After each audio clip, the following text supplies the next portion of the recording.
Hello students, good evening. Good evening, sir. Good evening बेटा, good evening.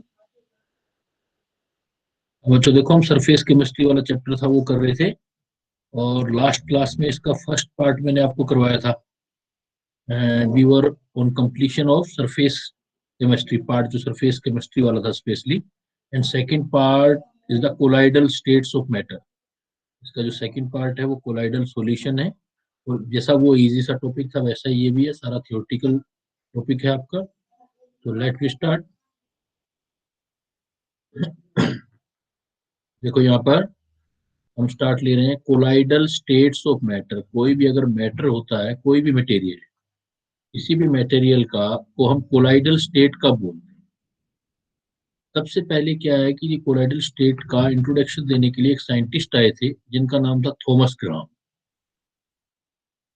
Thomas ग्राम ने अपने हिसाब से एक डेफिनेशन दिया था। उन्होंने बोला कि अगर कोई सब्सटेंस का सॉल्यूशन बनाओ आप किसी का, और वो filter animal membrane filter paper या एनिमल मेम्ब्रेन जो है वहां से पास हो जाता है, तो उसको हम क्रिस्टेलॉइड बोलते हैं। मतलब उसने जो मैटर है उसके हिसाब से ग्राम थॉमस ने जो है, जो मैटर होता है उसको दो टाइप में डिवाइड किया। मतलब एक उसने बोला क्रिस्टेलॉइड,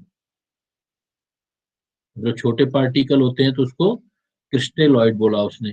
और दूसरा जो पार्ट बोला उसने, एक वर्ड यूज किया कोलॉइड, क्रिस्टेलॉइड एंड कोलॉइड। उसने बोला अगर कोई भी हमारे पास सब्सटेंस होता है और उस सब्सटेंस का हम सॉल्यूशन बनाते हैं, उस सॉल्यूशन को पास थ्रू फिल्टर पेपर, अगर वो फिल्टर पेपर से पास हो जाता है और एनिमल मेम्ब्रेन से भी पास हो जाता है। फिल्टर पेपर और एनिमल मेम्ब्रेन में बेटा फर्क क्या होता है? अगर आप देखो, आपने स्कूलिंग में पढ़ा होगा, चैप्टर स्कूल में जरूर पढ़ाते हैं इसको। फिल्टर पेपर और जो एनिमल मेम्ब्रेन है, तो उसको अच्छे से भी करवाते हैं स्कूल में, रटवाते हैं क्योंकि थ्योरेटिकल पार्ट होता है, न्यूमेरिकल ज्यादा होते नहीं।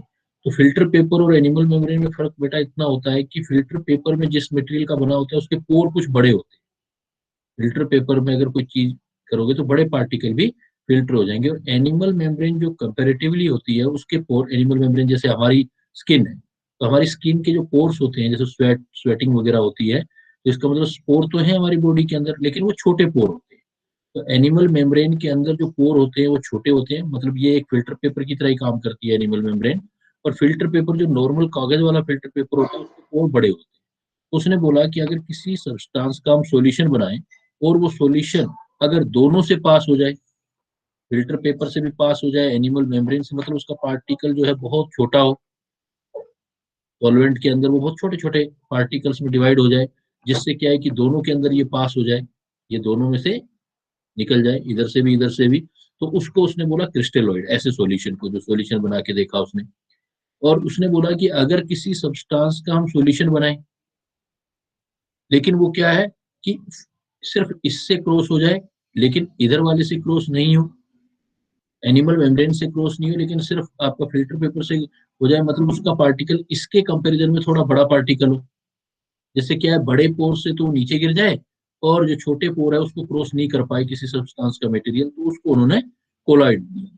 तो उनका ग्राहम थॉमस का पहला डेफिनेशन था कि substance whose solution could pass through filter paper as well as animal membrane are called crystal, whereas those whose solution can pass through only filter paper but not through animal membrane are colloid।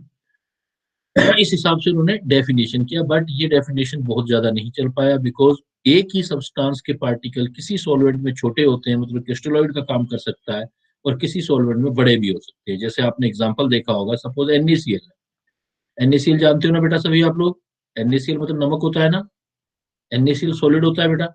अब NaCl का अगर आप water के अंदर बनाओगे solution, तो water के अंदर NaCl को डालोगे तो बेटा दिखना ही बंद हो जाएगा, यानी कि बहुत छोटे छोटे पार्टिकल में कन्वर्ट हो जाएगा। यही NaCl अगर वाटर सॉल्वेंट लेते हो, आप वाटर में बनाते हो इस NaCl का, तो इसी NaCl को आपको कंसिडर करना पड़ेगा। क्या कंसिडर करना पड़ेगा बच्चों? क्रिस्टलॉइड। क्रिस्टेलॉइड, बिकॉज उसके पार्टिकल बिल्कुल ही माइन्यूट हो जाएंगे। बट इसी NaCl को अगर आपने बेंजीन में डाल दिया तो डिजोल्व नहीं होगा ही। बेंजीन सॉल्वेंट ले लिया, तो बेंजीन के तो अलग अलग सॉल्वेंट में एक ही मटेरियल अलग अलग तरह से बिहेव कर सकता है। अगर आपने बेंजीन सॉल्वेंट ले लिया तो बेंजीन में इसके पार्टिकल डिजोल्व नहीं हो पाते हैं, सॉलिड पार्टिकल बड़े बड़े ही रहते हैं, तो ये किसकी तरह बिहेव करने लग जाता है, वही NaCl की बिहेव करने लग जाता है कोलॉइड की तरह। इसलिए उसकी जो थ्योरी थी उसको एक्सेप्टेंस ज्यादा नहीं मिली कि एक मटेरियल है, उसने तो बोला था कोई मटेरियल या तो क्रिस्टलोइड होगा या कोलॉइड होगा, यहाँ तो एक ही मटेरियल एक सॉल्वेंट में क्रिस्टलोइड बन रहा है, फिर उसी का सॉल्वेंट चेंज कर दो, अगर उसके पार्टिकल बड़े रह गए देन वो कोलॉइड हो जाएगा। ऐसे ही देखो आपने सोप देखी होगी, सोप सॉल्यूशन, सोप को आप वाटर में डालो तो वाटर में पूरी तरह से नहीं घुलती है सोप, मतलब वाटर के अंदर वो कोलॉइड की तरह बिहेव कर रही है सोप, बिल्कुल उल्टा हो जाएगा। लेकिन सोप को आप बेंजीन में डालो तो बेंजीन में तो पूरी तरह से सोप डिजोल्व हो जाएगी। अगर मान लो किसी सोप को बेंजीन में करोगे तो बिल्कुल वो क्रिस्टलोइड की तरह बिहेव करेगा। इसलिए इस थ्योरी को ज्यादा एक्सेप्टेंस नहीं मिला, बट बेसिक फार्मूला उन्होंने सबसे पहले यही दिया था कि जो आपकी कोई मैटर है उसको क्रिस्टलोइड कब बोलते हैं और कोलॉइड कब बोलते हैं। क्लियर है? किसी को कोई डाउट? क्लियर है सर। इसके बाद सेकंड इसका फिर इसको करेक्ट किया गया, इसको करेक्ट किया गया और बोला गया कि एक्चुअली क्या है कि किसी मैटर नहीं है, मैटर से इसका कोई रिलेशन नहीं है कोलाइडल स्टेट का, कोई भी मैटर है उसके साइज से रिलेटेड है ये चीज। अगर किसी भी पार्टिकल का कोई भी सब्सटेंस है उसका पार्टिकल साइज अगर 10 से 10 एंगस्ट्रोम के बीच में हो जाए, 10 से 10 एंगस्ट्रोम के बीच आ जाए कि कोई भी सब्सटेंस हो किसी भी सॉल्वेंट के अंदर हो, अगर उसका साइज 10 एंगस्ट्रोम से 10,000 एंगस्ट्रोम के बीच आ जाता है देन हम उसको कोलाइडल स्टेट बोलते हैं। इसका मतलब कोई भी मटेरियल किसी भी सॉल्वेंट में, अब सॉल्वेंट आप कहता है कोई सा भी ले सकते हो और मटेरियल उस सॉल्वेंट के अंदर डाल सकते हो। अब मटेरियल डिसाइड नहीं करेगा, मटेरियल का साइज डिसाइड करेगा कि वो कोलाइडल सॉल्यूशन बनता है या नहीं बनता है। तो कोई भी मटेरियल, एनी मटेरियल, कोई भी किसी भी मटेरियल को किसी प्रॉपर सॉल्वेंट में डालो आप, और प्रॉपर सॉल्वेंट में डालने पर उस मटेरियल के पार्टिकल का साइज इस लिमिट के अंदर आ जाए, और वो लिमिट उसने बताई 10 एंगस्ट्रोम से 10,000 एंगस्ट्रोम के बीच आ जाए अगर कोई भी, तो अब ये जो सॉल्यूशन बनता है इस सॉल्यूशन को हम कोलाइडल सॉल्यूशन बोलते हैं। ये जो सॉल्यूशन है इसको कोलाइडल सॉल्यूशन बोलते हैं। इसमें एटलीस्ट दो फेज रहेंगी, या फिजिकल स्टेट नहीं बेटा, दो फेज, दो फेज मतलब दो अलग अलग तरह का आपको कंपोजिशन मिलेगा, एक जैसे बिल्कुल जो सॉल्यूशन जैसा, और एक जो आपको उसमें कुछ बीच बीच में पॉइंट से मिलेंगे, कुछ ऐसे मिल्कीनेस मिलेगी। तो ये जो मिल्कीनेस वाला है, ये जो 10 एंगस्ट्रोम से 10,000 एंगस्ट्रोम वाले पार्टिकल है, इनको हम बोलते हैं, कोई भी इसकी कोलाइडल कोलाइडल साइज आ गया इसको बोलते हैं डिस्पर्सन, इसको बोलते हैं हम डिस्पर्सन फेज या डिस्पर्स्ड फेज, डिस्पर्स्ड बोलो इसको, डिस्पर्स्ड फेज, डीपी। और जिसके अंदर इसको आपने डिसोल्व करके बनाया है उसको बोलते हैं dispersion medium, dispersion medium, disperse phase या डिस्पर्सन मतलब सीधा एनसीईआरटी से अगर रीडिंग लगाओ तब भी सारी बातें समझ आ जाती हैं। एक डिस्पर्स फेज है, एक डिस्पर्सन मीडियम है, DM है। तो डिस्पर्स फेज और डिस्पर्सन मीडियम को मिला करके जो सॉल्यूशन बनता है उसको हम कोलॉइडल सॉल्यूशन बोलते हैं। और डिस्पर्स्ड फेज एक्चुअल में कोलॉइड होती है, और कोलॉइड कोई सब्सटेंस नहीं है, किसी भी सब्सटेंस का क्या है, एक साइज है। अगर किसी सब्सटेंस का साइज 10 एंगस्ट्रोम से 10,000 हो जाए के बीच में आए इस लिमिट में, तो वो अपना कोलाइडल सॉल्यूशन बनाएगा। मतलब उसको आप किसी एनिमल मेम्ब्रेन से पास करोगे तो वो पास नहीं होगा, फिल्टर नॉर्मल फिल्टर पेपर से पास करोगे तो वो पास हो जाएगा। ऐसे सॉल्यूशन को बोलते हैं कोलाइडल सॉल्यूशन। इसमें एटलीस्ट जो है नंबर ऑफ फेज जो होंगी 2 या 2 से ज्यादा हो सकती है इसके अंदर। क्लियर? चले आगे। Yes sir. इवन वो क्या कहता है कि पार्टिकल के जो कोलाइडल स्टेट है, जो इसको सोल पार्टिकल भी आगे चल के बोलेंगे हम, आप मतलब छोटा इतना है क्योंकि 10 एंगस्ट्रॉम की चीज आपको नहीं दिखाई दे सकती। तो particle in a colloidal state, sol particle are not detectable even under microscope, higher light scattered, ये आगे चल के पढ़ाऊंगा मैं, by particle can be notice in ultra microscope.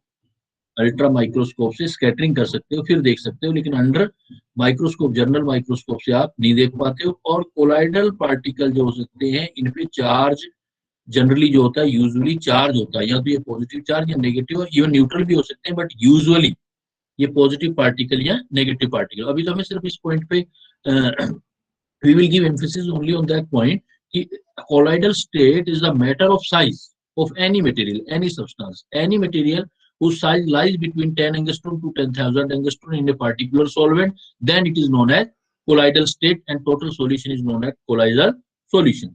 अब आपका solvent कुछ भी हो सकता है, dispersion medium, not only water, you can consider other solvent also. और उसके बेस पर बेटा इसको डिवाइड भी कर सकते हैं। जैसे देखो क्लासिफिकेशन, इसके बाद आता है कि भाई क्लासिफाई इस कोलाइडल डिस्पर्सन को क्लासिफाई कैसे कैसे करोगे। अगर आप डिस्पर्सन मीडियम के बेस पर देखते हो, जैसे मान लो डिस्पर्सन मीडियम वाटर लेते हो, तो इनको हाइड्रोसोल बोलते हैं। वाटर, हाइड्रो मतलब वाटर, हाइड्रोसोल। अगर आप एल्कोहल में बनाते हो तो एल्कोसोल बोलते हैं, बेंजीन में बनाते हो तो बेंजोसोल बोलते हैं, एयर में बनाते हो तो एरोसोल बोलते हैं। बहुत बार आपने सुना होगा न्यूज वगैरह में एरोसोल। एरोसोल मतलब कोलाइडल साइज के पार्टिकल हैं एयर के अंदर बिखरे हुए, तो ये एरोसोल होता है। Clear? Based on nature of dispersion medium. फिर आता है based on physical state of disperse phase and dispersion medium. जिस मीडियम के अंदर आप जिस चीज को डाल रहे हो, मीडियम के अंदर फेज को जो डाल रहे हो, उनके बेसिस पर आप इसको फर्दर डिवाइड कर सकते हो। तो उसमें कैसे डिवाइड कर सकते हैं? इसका कोई भी कोलाइडल सॉल्यूशन है, तो मैंने बोला था कि इसका मस्ट कंडीशन क्या है कोलाइडल सॉल्यूशन के लिए? मस्ट कंडीशन, कोई भी कोलाइडल सॉल्यूशन जो होगा एटलीस्ट 2 फेज जरूर होंगी। मतलब पूरा एक जैसा एक सार नहीं दिखाई देगा, इसलिए ये हेटेरोजीनियस होगा। हमेशा इसकी कंडीशन जो होगी उसको आप हेटेरोजीनियस बोलेंगे, होमोजीनियस मिक्सचर नहीं हो सकता है, हेटेरोजीनियस। तो इसमें हमारे पास देखो, अगर आप सोचो कि पहले वाली मान लो डिस्पर्स फेज ले लेते हैं जो अंदर जाएगी, इंटरनल फेज, वो आपकी सॉलिड है। तो मीडियम सॉलिड भी हो सकता है, लिक्विड भी हो सकता है, गैस हो सकता है। तो सॉलिड इन सॉलिड, पहले वाला वर्ड अगर मैं यूज करूंगा तो हमेशा डिस्पर फेज होगा, दूसरे वाला मीडियम होगा। जैसे मैं बोलूंगा solid in solid, solid in liquid, solid in gas. तो solid in solid, solid in liquid, solid in gas. जब भी सॉलिड इन सॉलिड होगा तो उसको सॉलिड सोल बोलोगे। इसका कोई भी एग्जांपल ऐसा ले सकते हो जैसे एलॉयज, जब ये याद करने वाले पॉइंट है सारे। रूबी ग्लास, ग्लास के अंदर आपने देखा होगा कई जगह ग्लास होता है तो उसके अंदर कलर से दिखाई देते हैं, coloured material, Ruby glass. Marble, optical vision glasses, बहुत सारी चीजें इस कैटेगरी में आती हैं, सॉलिड इन सॉलिड। दूसरा होता है, देखो बेटा आपका example, solid in liquid. Solid in liquid important है, इसको सोल बोलते हैं। किसी सॉलिड को लिक्विड में डाल करके अगर आप कोई कोलोइडल सॉल्यूशन बनाते हो तो जो ज्यादा अमाउंट में दिखे वो मीडियम है, जो कम अमाउंट में दिखे वो आपका फेज है। और सॉलिड इन लिक्विड का एग्जांपल कोई भी आपसे नेचुरली पूछा जा सकता है,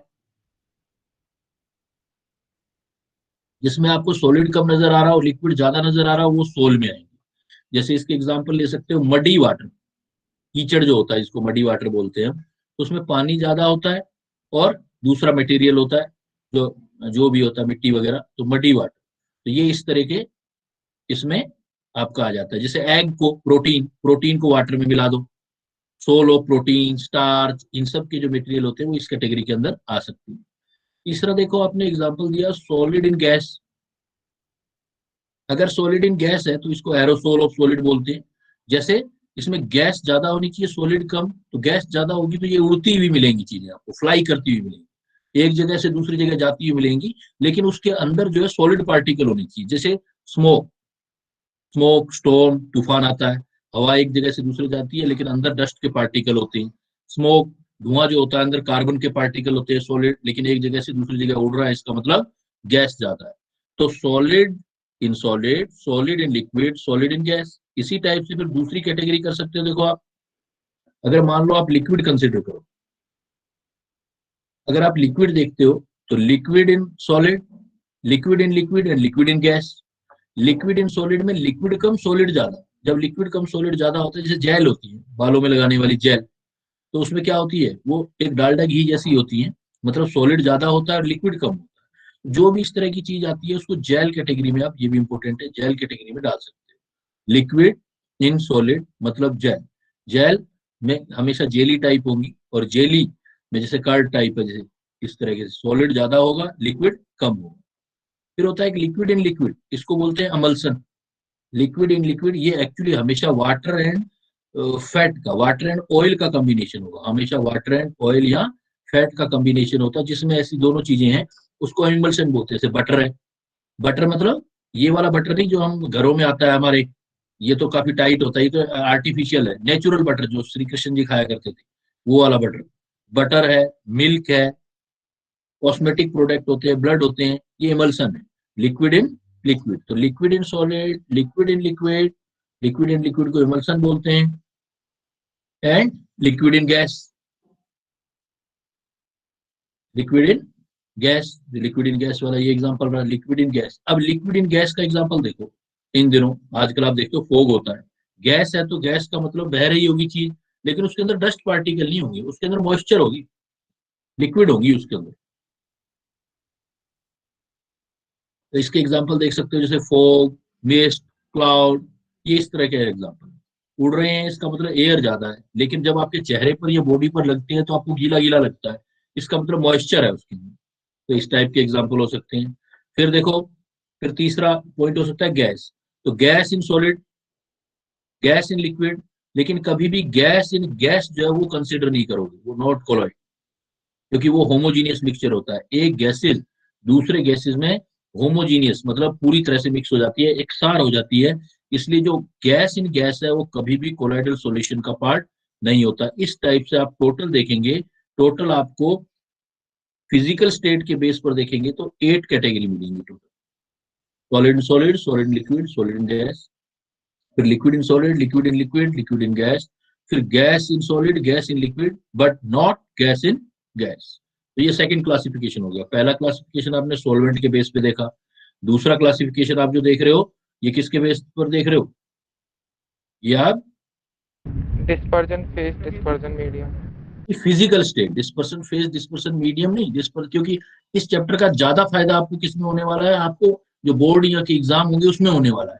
तो डिस्पर्स फेज और डिस्पर्सन मीडियम की फिजिकल स्टेट के बेस पर, on the basis of physical state of disperse phase and dispersion medium. Clear? Okay sir. फिर देखो थर्ड क्लासिफिकेशन आता है, ये भी देखो डिस्पर्स फेज और डिस्पर्सन मीडियम तो ये भी है, लेकिन अब एफिनिटी ऑफ, मतलब दोनों में डिस्पर्स फेज और डिस्पर्सन मीडियम के पार्टिकल में कितनी आपस में एफिनिटी या एडिंग या मिक्सिंग या अट्रैक्शन कितना होता है दोनों के बीच। तो थर्ड टाइप का क्लासिफिकेशन होता है based on the affinity of disperse phase and dispersion medium. अगर बेटा दोनों में एफिनिटी ज्यादा होगी तो उसको बोलेंगे लायोफिलिक। फिलिक मतलब होता है लाइक, और लायो मतलब होता है लिक्विड। अगर सोलवेंट को डिस्पर्स फेज जल्दी मिक्सअप हो जाएंगे सोलवेंट के साथ तो उसको लायोफिलिक सोल बोलेंगे, और लायोफोबिक अगर वो इजिली मिक्सअप नहीं होंगे सोलवेंट के साथ पार्टिकल तो उसको लायोफोबिक बोलेंगे। तो इसको आप ऐसे याद रख सकते हो। अगर लायोफिलिक है तो लायोफिलिक अगर कोलोइडल सॉल्यूशन है तो डिस्पर्स फेज और डिस्पर्सन मीडियम की एफिनिटी ज्यादा होगी तभी होगा ये। तो इसका मतलब है इन दोनों को आपस में मिक्स करते ही बड़ी easily disperse phase come in contact with dispersion मतलब इजीली फॉर्म हो जाते हैं। ये क्या हो जाएंगे, इजीली प्रिपेयर हो जाएंगे। आप बोलोगे लायोफिलिक तो इजीली प्रिपेयर, कोई स्पेशल टेक्निक लगाने की जरूरत नहीं है आपको, इजीली प्रिपेयर हो जाएंगे, इजीली प्रिपेयर हो जाएंगे। अगर ये इजीली प्रिपेयर हो जाएंगे तो इसको हम स्टेबल बोलते हैं। इसका मतलब ये लायोफिलिक स्टेबल है, मतलब ये पार्टिकल जैसे मिक्स किया, कभी आप देखो अंडे को, आप क्या करो अंडे को दूध या पानी के अंदर मिक्सअप करो, मिक्सअप करते हो तो देखो इजीली प्रिपेयर हो जाता है कोलाइडल सॉल्यूशन, वो पार्टिकल इधर उधर बिखर जाते हैं और वो एक स्टेबल कोलाइडल सॉल्यूशन बन जाता है। इसका मतलब ये स्टेबल होते हैं। इसका रीजन क्या होता है कि ये तभी होता है जब colloidal particle already large size के होते हैं। लार्ज मतलब जिस साइज में होना चाहिए उसी में, तो हमें कोई टेक्निक नहीं लगानी, बस हमें एक दोनों को बस मिलाना है। तो जब ये लार्ज पार्टिकल के होते हैं तो ऐसे केसेस में जब इनका सॉल्यूशन बनेगा, तो पहले सपोज प्योर वाटर है, फिर आपने एग डाल दिया, तो आप देखोगे कि लायोफिलिक कोलॉइड बन गया, तो ये मोर विस्कस होगा, पहले से ज्यादा विस्कोसिटी होगी, और सरफेस टेंशन कम हो जाएगी। जितनी चीज कोई गाढ़ी होती है उसकी विस्कोसिटी ज्यादा होती है और सरफेस टेंशन कम होता है। और ये रिवर्सिबल विद टेम्परेचर है। मान लो आपने क्या कर दिया, इसको तोड़ दिया, कोलाइडल सॉल्यूशन को नीचे बिठा दिया कोलाइड पार्टिकल, तो फटाफट वापस आ जाएंगे और तैरने लग जाएंगे वो। तैरने का मतलब स्टेबिलिटी है। यहाँ कोलाइडल सॉल्यूशन का मतलब है जैसे हवा के अंदर कोलाइड पार्टिकल तैर रहे हैं तो इसका मतलब वो स्टेबल कोलाइड है। लेकिन नीचे बैठ गए पानी के अंदर, मान लो डस्ट के पार्टिकल नीचे बैठ गए तो कोलाइडल नहीं है, ऊपर तैरते रहेंगे तो उसको हम कोलाइडल बोलेंगे। तो जहां भी कोलाइडल होगा वहां डिस्पर्स फेज डिस्पर्सन मीडियम में एफिनिटी ज्यादा होगी, तो नीचे नहीं बैठेंगे। नीचे नहीं बैठेंगे तो इसका मतलब उसके अंदर हम क्या बोल सकते हैं, यहाँ पॉइंट दिख नहीं रहा है मुझे। तो अगर नीचे नहीं बैठेंगे तो लेस कोगुलेटेड होंगे, उनका कोगुलेशन कम होगा और उनका हाई डिग्री ऑफ सोल्वेशन होगा, सोलवेंट के साथ ज्यादा रहेंगे, हाई डिग्री ऑफ सोल्वेशन। तो जितना लायोफिलिक सोलोइड होता कोलोइड होता है वो उतना इजीली प्रिपेयर होता है। इजीली प्रिपेयर होता है इसलिए वो स्टेबल होता है। स्टेबल का मतलब है कि वो उसके सॉल्वेंट के अंदर पार्टिकल इधर उधर तैरते रहते हैं, यानी कि नीचे नहीं बैठते। नीचे नहीं बैठते का मतलब लेस कोगुलेशन होता है और सॉल्वेंट के बीच तैरते रहते हैं, इसको हाई डिग्री ऑफ सोल्वेशन बोलते हैं। और सॉल्यूशन हमेशा पहले से गाढ़ा होगा तो विस्कोसिटी ज्यादा होगी और जो होगा सरफेस टेंशन वो उसका कम होगा। ये रिवर्सिबल है, मतलब ये स्टेबल है। आप अनस्टेबल करोगे, नीचे आप नीचे बैठाने की कोशिश करोगे वापिस ऊपर आ जाएंगे। यहाँ रिवर्सिबल का मतलब जो है वो स्टेबिलिटी से है, ये स्टेबल है, वापिस आ जाएंगे। तो सेम इसी चीज को आप बिल्कुल अपोजिट साइड में करो। लायोफिलिक कोलोइड है तो लायोफिलिक जो लायोफोबिक कोलोइड है, लायोफोबिक कोलोइड में लेस एफिनिटी है तो इजिली प्रिपेयर ही नहीं होंगे। इजिली प्रिपेयर नहीं होंगे तो इनको किसी स्पेशल मेथड से प्रिपेयर करना पड़ेगा। अगर स्पेशल मेथड से प्रिपेयर कर रहे हैं इसका मतलब ये सॉल्यूशन लेस स्टेबल है। इसका रीजन है इसके पार्टिकल बहुत ज्यादा छोटे साइज के होते हैं, इसलिए कोई स्पेशल टेक्निक बना करके उनको साइज में लाना पड़ता है 10 से 10,000। और अगर ऐसा होता है तो आप इसको बनाना चाहोगे तो ये जो है लेस स्टेबल है, बन नहीं पाएंगे, नीचे बैठने लग जाएंगे। नीचे बैठने का मतलब है ये मोर कोगुलेटेड है, बिल्कुल अपोजिट चलते जाओ। कोगुलेशन ज्यादा है तो इसका मतलब सोल्वेशन कम है, लो डिग्री ऑफ सोल्वेशन। बाकी इनकी बिकॉज इसमें पार्टिकल बहुत छोटे छोटे हैं, आपने बना भी लिए स्पेशल टेक्निक से तो बहुत छोटे हैं, तो सॉल्वेंट में डालोगे तो ज्यादा फर्क नहीं पड़ेगा सॉल्वेंट की प्रॉपर्टी में, इसलिए उसका विस्कोसिटी भी नहीं आ पाएगा, गाढ़ापन भी नहीं आ पाएगा और उसकी सरफेस टेंशन में भी बहुत ज्यादा फर्क नहीं पड़ेगा। तो जब कभी भी आप लायोफिलिक सोल लेते हैं तो उनकी डिस्पर्सन मीडियम और डिस्पर्सन जो इनकी टोटल सॉल्यूशन है वो डिस्पर्सन मीडियम जैसा ही रहता है, कोई चेंजेस नहीं आते। और ये इरिवर्सिबल, मतलब ये इरिवर्सिबल है, अगर नीचे बैठ गए तो फिर बैठेगी, सॉल्वेंट नहीं बना वापस स्टेबल नहीं बन पाएंगे, इसका मतलब इरिवर्सिबल है। तो लायोफिलिक एंड लायोफोबिक सोल, तो लायोफिलिक एंड लायोफोबिक में पहले आप, जैसा मैंने आपको एक मतलब ट्रेंड बना करके बेटा बताया उसी तरीके से बताना है स्टेप वाइज। इसमें से जैसे मैंने बताया इसमें से नहीं, जो मैंने स्टेप बताया उसके हिसाब से। लायोफिलिक किसको बोलते हैं, पहला पॉइंट क्या बोलोगे? जिसकी मोर एफिनिटी होती है दोनों मीडियम में। दोनों मीडियम में आपस में अटैच होने की एफिनिटी ज्यादा होती है। और ये एफिनिटी ज्यादा क्यों होती है कोलोइड की, कोलोइडल सॉल्यूशन के? क्योंकि लायो जो कोलोइड है उसका ऑलरेडी साइज लार्ज है, यानी कि ऑलरेडी साइज उसी कैटेगरी का है जिसमें उसको कोलोइड बनाना है। तो जो बड़े पार्टिकल है, ऑलरेडी बड़े पार्टिकल है, तो वो कोलोइड बनाते हैं। दूसरा पॉइंट क्या दोगे, ये एफिनिटी ज्यादा है तो इजीली प्रिपेयर हो जाएगा। इजिली प्रिपेयर हो जाए। बेटा चार बातें दिमाग में सेट कर लो, फिट कर लो, रट्टे की चीजें हैं, उसमें भी कोशिश कर रहा हूं कि आपको साथ के साथ याद हो जाए कि लायोफिलिक का मतलब है डिस्पर्स फेज और डिस्पर्सन मीडियम की एफिनिटी ज्यादा है। एफिनिटी ज्यादा का मतलब है कि ये सॉल्यूशन, ये कोलाइडल सॉल्यूशन स्टेबल बनते हैं क्योंकि कोलाइड साइज ऑलरेडी रेंज में होते हैं जिसमें होने चाहिए। स्टेबल है तो नीचे नहीं बैठते, नीचे नहीं बैठने का मतलब होता है कोगुलेशन कम होता है इसमें, और ऊपर ऊपर सॉल्वेंट के साथ रहते हैं, इसका मतलब डिग्री ऑफ सॉल्वेशन हाई होता है। अगर आप नीचे बिठा भी दोगे तो पूरा वापस चले जाएंगे, मतलब ये रिवर्सिबल होते हैं। सब एक दूसरे से रिलेटेड चीजें हैं बेटा याद करने के हिसाब से। लेकिन इससे क्या होता है कि बड़े पार्टिकल कोलोइड के आ जाते हैं, इसलिए सॉल्यूशन सॉल्वेंट से गाढ़ा हो जाता है, इसलिए आपका विस्कोसिटी बढ़ जाता है लेकिन सरफेस टेंशन कम हो जाता है। ऐसा ही आप दोबारा रिपीट करो, क्या बोलोगे लायोफिलिक कोलोइड में क्या क्या पॉइंट आए? जैसे मैंने बोला सीक्वेंस बना करके सब चीजों को एक दूसरे जोड़ के, तो क्या बोलोगे लायोफिलिक कोलोइड में पहला पॉइंट? उनकी एफिनिटी ज्यादा होती है, हाँ साइज कंसिडरेबल होता है, हाँ, लेस कोगुलेशन होता है, नीचे नहीं बैठते। मतलब पहले ये बोलो कि स्टेबल होते हैं। स्टेबल का मतलब, यहाँ स्टेबल का मतलब नीचे बैठना नहीं है, यहाँ स्टेबल का मतलब ऊपर घूमना है। आपको कोलाइडल सॉल्यूशन स्टेबल बनाना है, मतलब कोलाइड को सॉल्वेंट के पार्टिकल के अंदर घुमाना है आपको, तो आप बोलोगे स्टेबल है। स्टेबल है, फिर क्या बोलोगे? स्टेबल है का मतलब यहाँ पर स्टेबल का नीचे बैठना स्टेबल नहीं है। स्टेबल का मतलब यहाँ पर क्या है? ऊपर घूम रहे हैं। ऊपर घूम रहा है। तो नीचे नहीं बैठ रहे, नीचे ऊपर घूमने का मतलब है हाई डिग्री ऑफ सॉल्वेशन है, सॉल्वेंट के साथ साथ घूम रहे हैं, हाई डिग्री ऑफ सॉल्वेशन है। और नीचे नहीं बैठ रहे हैं, इसका मतलब लेस डिग्री ऑफ कोगुलेशन है, coagulation. Less degree of coagulation. ऐसे अब लायोफोबिक में बोलो, इसी चीज से अटैच करके बनाओ, क्या क्या बनाओगे?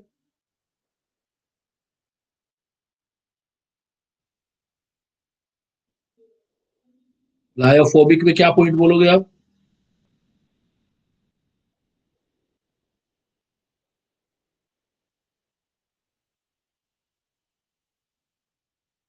जैसे पहला वहां क्या बोला था बेटा, उसी तरीके से पहला यहाँ बना दो।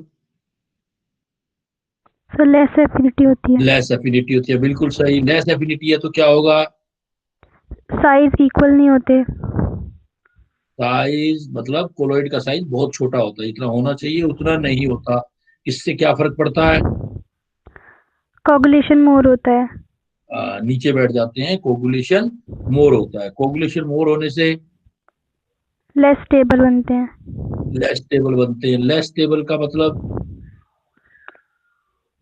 सॉल्वेशन वाला बोलो ना, सॉल्वेशन रिलेट करते जाओ, मतलब रटने की बजाय थोड़ा कॉन्सेप्चुअल बनाओ, चीजें जोड़ो कि भी लोअर आप कह डिग्री रहे ऑफ सॉल्वेशन होती हो है। हाँ सॉल्वेंट के साथ नहीं रहना चाहते, नीचे बैठना चाहते हैं, कोगुलेशन ज्यादा करना चाहते हैं, लो डिग्री ऑफ सॉल्वेशन करते हैं। इनकी सरफेस टेंशन और विस्कोसिटी पे क्या फर्क पड़ेगा लायोफोबिक में? लायोफोबिक में सेम सरफेस इनका वैसा ही रहेगा जितना पहले सॉल्वेंट का था, सॉल्यूशन बनने के बाद भी कोई फर्क नहीं आएगा। और ये इरिवर्सिबल होंगे या रिवर्सिबल होंगे? इरिवर्सिबल। इरिवर्सिबल का मतलब क्या है यहाँ पर? कि अगर कोगुलेट हो गए तो दोबारा ऊपर नहीं उठ पाएंगे, क्योंकि ज्यादा कोगुलेट होना ही चाहते हैं, इसलिए कोगुलेट हो गए तो ऊपर, मतलब ऊपर स्टेबिलिटी की तरफ नहीं आ पाएंगे, एक ही डायरेक्शन में चलेंगे, इसलिए इसको बोलेंगे इरिवर्सिबल। क्लियर है? यस अब सर। यस बाकी सर। जैसे याद करना चाहो कर लेना, मैं तो एक अपना ट्राई कर रहा हूँ कि साथ के साथ याद भी हो जाए, थियोरेटिकल सा टॉपिक है। तो दूसरा क्लासिफिकेशन आपका हो गया disperse phase and dispersion medium का एफिनिटी का।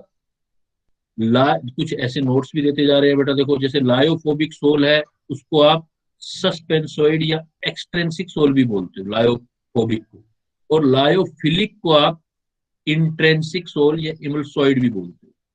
ये भी डिफरेंट टाइप के नाम। फिर एक क्लासिफिकेशन और दिया जाता है इनका, जो भी कोलोइड होते हैं उनका साइज बड़ा वेरी करता है। 10,000 से कितना बताया गया है? 10,000 एंगस्ट्रॉम।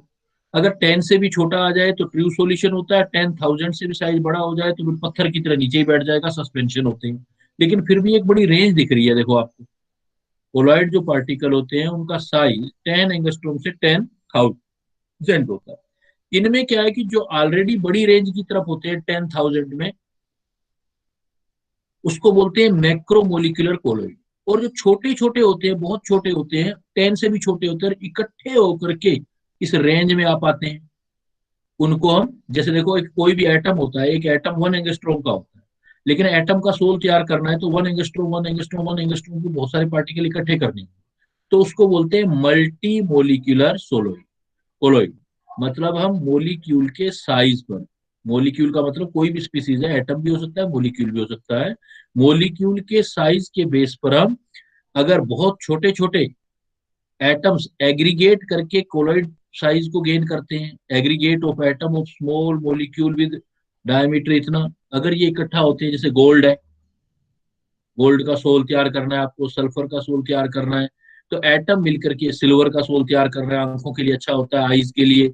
तो अगर ये एटम मिलकर के और इस मोलिकुलर साइज को अटेन करते हैं तो इसको बोलते हैं, नाम में रखा हुआ है देखो, मल्टी मोलिकुलर कोलॉइड। अगर कोई ऑलरेडी पार्टिकली बड़े साइज का होता है, इसी रेंज का होता है, इसको बोलते हैं मैक्रो। मैक्रो मतलब बड़ा। इसमें जनरली क्या है कि प्रोटीन, कार्बोहाइड्रेट, पॉलीमर ये आती है इसके अंदर, नेचुरल पॉलीमर। तो जनरली जो पॉलीमर होंगे नेचुरल ऑकरिंग मैक्रोमोलिक्यूल, जैसे स्टार्च है, सेलुलोज है, प्रोटीन है, तो ये जो होते हैं ऑलरेडी बड़ी साइज के अंदर होते हैं, इसलिए इनको मैक्रोमोलिकुलर कोलॉइड बोलते हैं। लेकिन कुछ पार्टिकल ऐसे होते हैं कि अगर लो कंसंट्रेशन रखा जाए, उसका लो कंसंट्रेशन रखा जाए तो क्रिस्टलोइड की तरह बिहेव करते हैं, और अगर कंसंट्रेशन बढ़ा दें तो धीरे धीरे उनके पार्टिकल इकट्ठा होकर के कोलोइडल साइज को ले लेते हैं। ऐसो को बोलते हैं एसोसिएट कोलोइड। ये सबसे इंपॉर्टेंट, ये आपका सबसे इंपॉर्टेंट होते हैं। इसको बोलते हैं एसोसिएटेड कोलोइड, या इसको बोलते हैं मिसेल्स। एसोसिएटेड कोलोइड, या इसको बोला जाता है बेटा मिसेल्स। तो इसमें क्या होता है, अगर इनका कंसंट्रेशन लो है तो इनका पार्टिकल का साइज छोटा रहेगा और ये इलेक्ट्रोलाइट की तरह बिहेव करेंगे। लेकिन इनका कंसंट्रेशन हाई कर दिया जाए तो ये इकट्ठा होकर के कोलॉइडल पार्टिकल का साइज ले लेते हैं, एग्रीगेट होकर के, इसलिए इसको एसोसिएटेड कोलॉइड बोलेंगे। लेकिन ऐसा ये एक स्पेशल टेम्परेचर और एक स्पेशल कंसंट्रेशन पर स्टार्ट करते हैं। तो the formation take place above a particular temperature पर। जिस टेम्परेचर पर ये होता है उसको क्राफ्ट टेम्परेचर बोलते हैं। इसका मतलब ये क्राफ्ट टेम्परेचर जो रिलेटेड है वो आपका कोलॉइडल सॉल्यूशन से है। और जिस कंसंट्रेशन से ये स्टार्ट होता है उस पार्टिकल कंसंट्रेशन को सीएमसी या क्रिटिकल मिसेल कंसंट्रेशन बोलते हैं। क्रिटिकल मिसेल्स कंसंट्रेशन इसको बोला जाता है। और इसका जो एग्जाम्पल है वो आपके एग्जाम्पल हैं जो मिसेल्स बनाने वाले या एसोसिएटेड कोलॉइड वाले, वो सोप सॉल्यूशन वगैरह होते हैं। एग्जाम्पल सोप या डिटर्जेंट वाले जो एग्जाम्पल है, वो सोप को अगर आप देखो वाटर ज्यादा ले लो, सोप कम ले लो, तो सोप डिजोल्व हो जाएगा, मतलब कोलॉइडल नहीं बनाएगा। लेकिन वाटर में सोप का अमाउंट बढ़ाते रहो बढ़ाते रहो बढ़ाते रहो तो ऐसे झाग बन जाएगा और ऐसे पूरा पूरा व्हाइटिश सा हो जाएगा, कोलॉइडल सॉल्यूशन बन जाएगा। तो सोप एक ऐसी चीज है जो लो कंसंट्रेशन पर जो आपका है वो इलेक्ट्रोलाइट की तरह बिहेव करती है, लेकिन हाई कंसंट्रेशन पर ये आपका जो है वो एक कोलॉइड की तरह बिहेव करती है। एक सोप का जो पार्टिकल है उसको आप जानते होंगे। एक सोप का पार्टिकल में लंबी कार्बन चेन होती है, RCOO, कार्बोक्सिलेट आयन होता है Na के साथ। तो इसमें अगर मोलिक्यूल यहां से यहां देखा जाए तो इसके ये वाला पार्ट जो होता है CO नेगेटिव पॉजिटिव वाला होता है, इसको बोलते हैं पोलर हेड, इसको हेड बोला जाता है। और जो पीछे वाला पार्ट लॉन्ग कार्बन चेन होती है, लॉन्ग कार्बन चेन, उसको बोला जाता है non polar tail. Head polar, non polar tail होती है। तो एक मॉलिक्यूल को हम ऐसे करके दिखा देते हैं। तो ये वाला पोलर हेड, ये वाला पार्ट नॉन पोलर टेल। तो जो पोलर है वो वाटर के साथ जल्दी अट्रैक्ट होता है, इसलिए इसको हाइड्रोफिलिक बोलते हैं। और जो ये जो हाइड्रोकार्बन जैसा होता है जिसमें पोलरिटी है, इसको हम हाइड्रोफोबिक बोलते हैं। तो नॉन पोलर टेल को हाइड्रो मतलब वाटर, फोबिक मतलब एफिनिटी नहीं, नॉट एफाइन, हाइड्रोफोबिक। और जो पोलर पार्ट है CO नेगेटिव, ये अट्रैक्ट होता है, इसलिए इसको हाइड्रोफिलिक भी बोलते हैं। तो अब क्या होता है, जैसे ये पार्टिकल होते हैं, ये पार्टिकल जब इकट्ठा होकर के ऐसे, अब ये इकट्ठा कैसे होते हैं, लाइक एक जैसे, लाइक डिजोल लाइक एक दूसरे को एक जैसे लाइक करते हैं। तो ये जो इनका टेल है वो टेल एक आपस में अटैच हो जाती है। टेल जो है, टेल जो होती है इसकी पूंछ जो होती है टेल, वो आपस में जुड़ जाती है, ऐसे इकट्ठी हो जाती है। और इस टाइप से पार्टिकल जो है इकट्ठा होने लगते हैं। और इकट्ठा होते होते इनका साइज अगर कोलॉइड में आ जाता है तो इसी को हम मिसेल्स बोलते हैं। यही मिसेल्स या एसोसिएटेड कोलॉइड होता है। तो बाहर जो है इसके पोलर पार्ट इकट्ठा हो जाते हैं और सेंटर पॉइंट पर इनके नॉन पोलर पार्ट इकट्ठा हो जाते हैं। तो ऐसे कोलॉइड को हम बोलते हैं एसोसिएटेड कोलॉइड एंड मिसेल्स। इसका मतलब ये भी एक क्लासिफिकेशन है कि अगर साइज जो होता है, साइज के बेस पर हम जो कोलॉइड को इकट्ठा करते हैं उस कोलॉइड को हम एसोसिएटेड कोलॉइड या मिसेल्स बोलते हैं। क्लियर? Yes sir. अब बेटा इसके अंदर आता है, अब आपने कोलोइडल सॉल्यूशन का डेफिनेशन देख लिया और उसका क्लासिफिकेशन देख लिया। बीच में कुछ नोट है एक्स्ट्रा, पढ़ने हो तो किसी ने पढ़ लेना, लेकिन जो आपका मेडिकल में रिक्वायरमेंट नहीं है उनका। तो फिर इसके बाद आता है कि जब आपने ये डेफिनेशन क्लासिफिकेशन डिफरेंट टाइप की कर ली, फिर आता है प्रिपरेशन। तो प्रिपरेशन देखो, लायोफिलिक के लिए तो कोई प्रिपरेशन होगा नहीं, क्योंकि लायोफिलिक तो वैसे ही इजिली प्रिपेयर हो जाते हैं। प्रिपरेशन का मतलब होता है जिसके लिए स्पेशल टेक्निक यूज की जाती है, जैसे लायोफोबिक की, लायोफोबिक के लिए स्पेशल टेक्निक यूज की जाती है। क्या की जाती है, बिल्कुल इजी है। देखो, लायोफोबिक में अगर बहुत बड़े बड़े पार्टिकल को कोलाइडल साइज में लाना है तो आप डिसइंटीग्रेट करो, छोटे छोटे टुकड़ों में इकट्ठा करो, तो इसको बोलते हैं बाई डिस्पर्सन। मतलब बड़े पार्टिकल को छोटे पार्टिकल में, कोलाइडल पार्टिकल, बड़े का मतलब बहुत बड़े पार्टिकल है और उसको कोलाइडल पार्टिकल में लाना है। कोलाइडल पार्टिकल में जैसे ब्रेकिंग ऑफ सस्पेंशन, सस्पेंशन मतलब बड़े पार्टिकल, और जैसे प्रेसिपिटेट होता है, freshly prepared precipitate into colloidal size, जैसे उसको हम कैसे कर सकते हैं, जैसे सिंपली देखते हो बेटा, कोई भी आप ग्राइंडिंग मशीन लगा दो, ग्राइंड करते हो ना, मसाले वसाले, बड़े पार्टिकल को छोटे पार्टिकल करते हो, तो इसको बोलते हैं मैकेनिकल डिस्पर्सन मेथड या ग्राइंडिंग। तो मैकेनिकल में क्या होगा, जैसे ये मैकेनिकल है, ये देखो दो, जैसे आपने मील सबने देखी हुई है, कोलोइडल मील, जो इनके बीच में डाल दो, इनका गैप डिसाइड करेगा कि कितने साइज के पार्टिकल करने हैं। जैसे इंक वगैरह इसी मेथड से आप बनाते हैं। तो जैसे आप ग्राइंडर है, ग्राइंड करते हो, ग्राइंडर ले लो और बड़े पार्टिकल कोई प्रेसिपिटेट डाल दो, इसी मीडियम में डाल के आपका सोल तैयार हो जाए। इसका बेस्ट एग्जांपल है इंक, जो देखते हो आप, जो लिखते हैं अपने इंक में, एक्चुअली सोलवेंट में छोटे छोटे डाई के पार्टिकल होते हैं, तो बड़ी डाइज को छोटे छोटे टुकड़ों में तैयार किया जाता है, colloidal graphite ink prepared by this method. तो बड़े पार्टिकल को छोटे पार्टिकल का एक तरीका है मैकेनिक्स से, मतलब प्रेशर दे करके, जैसे गेहूं से आटा बनाना, गेहूं से दलिया बनाना, तो आप वो डिपेंड करेगा कि आप जो मील लेते हो, उस मील के अंदर दोनों जो ऊपर और नीचे वाला फेस होता है उसके बीच डिस्टेंस कितना रखना है। ज्यादा छोटा करना है, पीसना है बिल्कुल, तो छोटा कर दो। तो इसको बोलते हैं मैकेनिकल डिस्पर्सन मीडियम। दूसरा तरीका होता है इसका पेप्टाइजेशन, ये एक टेक्निकल टर्म है। अगर स्पेशली किसी प्रेसिपिटेट को आप छोटे पार्टिकल में, मतलब कोलाइडल पार्टिकल में लाना चाहते हो, प्रेसिपिटेट मतलब बड़ा पार्टिकल है आपका, आपको सामने से दिखता है प्रेसिपिटेट, जैसे आपने देखा होगा दही, दही के अंदर क्या कर दो, जैसे आप नींबू डाल दो, तो दही का जो प्रेसिपिटेट होगा ना, छोटे छोटे टुकड़ों में टूट जाएगा। इसी टाइप का कुछ प्रोसेस होता है पेप्टाइजेशन। कोलाइडल सॉल्यूशन को बनाने का एक मेथड होता है पेप्टाइजेशन। पेप्टाइजेशन का मतलब है किसी फ्रेश प्रेसिपिटेट को कोलाइडल स्टेट में आप कन्वर्ट कर दो, conversion of fresh precipitate into colloidal state, कुछ भी आप प्रोसेस करके, तो उसको बोलते हैं पेप्टाइजेशन। जनरली ये प्रोसेस कोई चीज डाल के आप करते हो, तो जो चीज डाली जाती है जिसके थ्रू ये कराया जाता है उसको बोलते हैं पेप्टाइजिंग एजेंट। जैसे देखो, जैसे एग्जांपल याद करने, small amount of ferric chloride in fresh precipitate of ferric hydroxide. अगर आप फेरिक हाइड्रोक्साइड में FeCl3 मिलाओगे तो फेरिक हाइड्रोक्साइड के ये जो प्रेसिपिटेट था फिर छोटे छोटे पार्टिकल में ब्रेक हो जाएगा।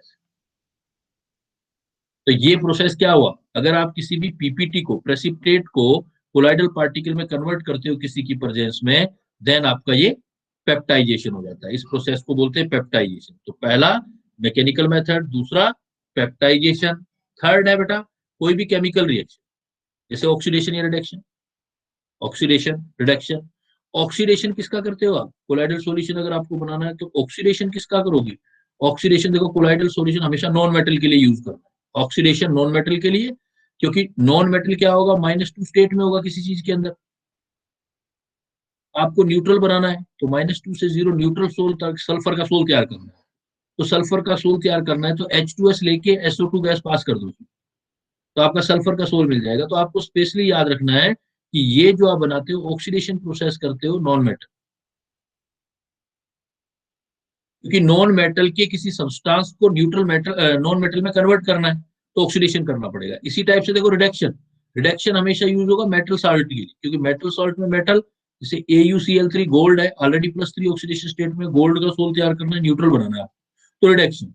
तो AuCl3 हाइड्रोजन वगैरह, ये रिएक्शंस याद करनी है, कोई भी आप डाल दो इसके अंदर रिएक्शन करवाने के लिए, HCHO या फार्मिक एसिड, NH2, तो ये क्या करेगा, एल्केलाइन मीडियम में AuCl3 को Au में कन्वर्ट कर देगा। तो आप केमिकल रिएक्शन भी यूज करते हो, chemical reaction oxidation non metal के लिए, रिडक्शन मेटल के लिए, और हाँ, इसमें एक चीज और, हम यहाँ से जो पेप्टाइजेशन यहाँ से गए थे, तो पेप्टाइजेशन पहले हम जो मेथड कर रहे थे इंटीग्रेशन वाले, तो उसमें पहले वाले दोनों आए थे, मैकेनिकल और पेप्टाइजेशन, और तीसरा ये देखो ब्रैडिग आर्क मेथड। ब्रैडिग आर्क मेथड, इसमें मतलब दो क्या है, दो वायर लेकर के आपस में अटैच करवाते हैं, तो इलेक्ट्रिसिटी पास करते हैं तो वायर टूट टूट के नीचे गिरने लगती है। और नीचे सोलवेंट होता है और उसमें इधर उधर दाने दाने की तरह वो फैल जाती है। तो मेटल का सोल बनाने के लिए ब्रेडिक आर्क मेथड भी आप यूज करते हो। तो ब्रेडिक आर्क मेथड में 2 metal electrode are emerge in a liquid medium, both of them connected to high tension battery, मतलब बहुत ज्यादा करंट पास की जाती है, जिससे क्या है मेटल मेल्ट हो जाती है, मेटल वेपोराइज होकर के नीचे गिरने लगती है। लेकिन जैसे नीचे गिरती है तो फिर अगेन कंडेंस हो जाती है, नीचे जो होता है आपका सोलवेंट होता है, तो छोटे छोटे पार्टिकल बन जाते हैं। तो इस प्रोसेस को भी हम यूज कर सकते हैं, इस प्रोसेस को हम बोलते हैं, इससे जनरली किसको यूज करेंगे, this method use to prepare metal sol, platinum का, गोल्ड का, कॉपर का, सिल्वर का, इनके मेटल सोल को हम यूज कर सकते हैं। लेकिन सभी पहले वाले 3 मेथड में, ऑक्सीडेशन रिडक्शन अभी रोक दूं मैं, जो ऑक्सीडेशन रिडक्शन पढ़ाया है, तो पहले 3 मेथड में देखो, मैकेनिकल मेथड, पेप्टाइजेशन मेथड और ब्रेडिक आर्क मेथड, आपने बड़े पार्टिकल को छोटे पार्टिकलों में डिवाइड किया, इसलिए इंटीग्रेशन मेथड। आप कंडेंसेशन मेथड भी कर सकते हो, कंडेंसेशन मतलब इकट्ठा करके पार्टिकल को, छोटे पार्टिकल को इकट्ठा करके भी आप कोलाइडल सॉल्यूशन बना सकते हो। इसमें क्या क्या तरीके हो सकते हैं, अगर इसके अंदर हम देखें, पहला देखो इसके अंदर अगर हम देखें फिजिकल मेथड, तो फिजिकल में हमारी जैसे बार बार आप एक्सचेंज ऑफ सॉल्वेंट करो, बाई एक्सचेंज, मान लो एक है, जैसे अभी मैंने बताया था आपको NaCl था, NaCl वाटर में दिया हुआ था सपोज, अब क्या करो, इसी सॉल्यूशन को आप बेंजीन में डाल दो, बेंजीन में जाते ही NaCl कोलाइडल के अंदर कन्वर्ट हो जाएगा। तो बाई एक्सचेंज ऑफ सॉल्वेंट, अगर सॉल्वेंट चेंज करते हैं तो इससे भी कोलाइडल सॉल्यूशन बन सकते हैं। या केमिकल मेथड, केमिकल मेथड देखो 2 अभी मैंने बताया, oxidation reduction, oxidation non metal के लिए, रिडक्शन मेटल के लिए, या डबल डिकम्पोजिशन। डबल डिकम्पोजिशन मतलब जैसे आर्सेनिक का सल्फाइड है, आर्सेनिक का ऑक्साइड है, आर्सेनिक के ऑक्साइड में H2S पास कर दो, आर्सेनिक के सल्फाइड का सोल तैयार हो जाएगा। हुआ क्या, सल्फर इधर गया, ऑक्सीजन इधर आ गया, H2O अलग हो जाएगा, H2O सॉल्वेंट बन जाएगा और उसके अंदर आर्सेनिक सल्फाइड हो गया, तो इसको डबल डिकम्पोजिशन बोलते हैं। या फिर हाइड्रोलिसिस, जैसे फेरिक क्लोराइड, फेरिक क्लोराइड में वाटर मिला दो, बॉइल कर दो इसको, वाटर मिलाओगे तो फेरिक हाइड्रोक्साइड बन जाएगा, फेरिक हाइड्रोक्साइड का सोल तैयार हो जाएगा। तो आप केमिकल मेथड भी यूज कर सकते हो, फिजिकल भी, केमिकल भी। केमिकल 4 है आपके पास, केमिकल है मेटल वाला, नॉन मेटल वाला मतलब ऑक्सीडेशन और रिडक्शन, या डबल डिकम्पोजिशन मतलब सॉल्ट वाला, या सॉल्ट का हाइड्रोलिसिस, जैसे FeCl3 को H2O में कन्वर्ट करके। तो अल्टीमेटली आप देखोगे प्रिपेयर करने के तरीके 2 टाइप के, फिजिकल और केमिकल, उनके अंदर आप इनको कन्वर्ट कर सकते हैं। जब ये प्रिपेयर हो जाते हैं, जब आपने कंप्लीटली इनको प्रिपेयर कर दिया, तो उसके बाद हमें करना पड़ता है इनको प्यूरिफाई, फिर हम इनको प्यूरिफाई करते हैं। प्यूरिफाई किस चीज पर डिपेंड करता है, फिर बोलते हैं प्यूरिफिकेशन ऑफ सोल। तो प्यूरिफिकेशन जो होता है, इसमें सोल और obtain are contaminated 2 type of impurity. अगर आपके पास इनसोल्यूबल इम्प्योरिटी है तो आप क्या करोगे, फिल्टर पेपर लगा दो, फिल्टर से क्या करेंगे, इम्प्योरिटी अलग हो जाएगी, और फिल्टर पेपर से हम छान करके उसको अलग करके कर लेंगे, अगर इनसोल्यूबल इम्प्योरिटी है। अगर सोल्यूबिलिटी इम्प्योरिटी है तो फिर स्पेशल टेक्निक यूज करनी पड़ेगी। फिर वो 3 टाइप की है, एक होता है डायलिसिस, एक होता है अल्ट्रा फिल्ट्रेशन, एक होता है अल्ट्रा सेंट्रीफ्यूगेशन। डायलिसिस आपने पढ़ा होगा, बायोलॉजी में काफी पढ़ते हैं, जैसे हमारी किडनी जो है वो डायलिसिस का काम करती है। तो किडनी में होता क्या है, किडनी जैसे हमारी ब्लड जो को पास करती है, तो जो इम्प्योरिटी होती है उसको तो बाहर कर देती है बॉडी से, और ब्लड को वही बॉडी के अंदर रख लेती है। तो डायलिसिस भी एक इसी तरह का फिनोमिना है। डायलिसिस में हम क्या, एक स्पेशल टाइप की मेम्ब्रेन बनाते हैं, और मेम्ब्रेन में हम क्या करते हैं, कोलाइड प्लस इम्प्योरिटी को डालते हैं, कोलाइड प्लस इम्प्योरिटी। और इसमें कोलाइड के पार्टिकल बड़े होंगे, इम्प्योरिटी के पार्टिकल छोटे होंगे। जैसे इससे पास करेंगे तो इम्प्योरिटी पास हो जाएगी और कोलाइड पार्टिकल ऊपर रह जाएंगे।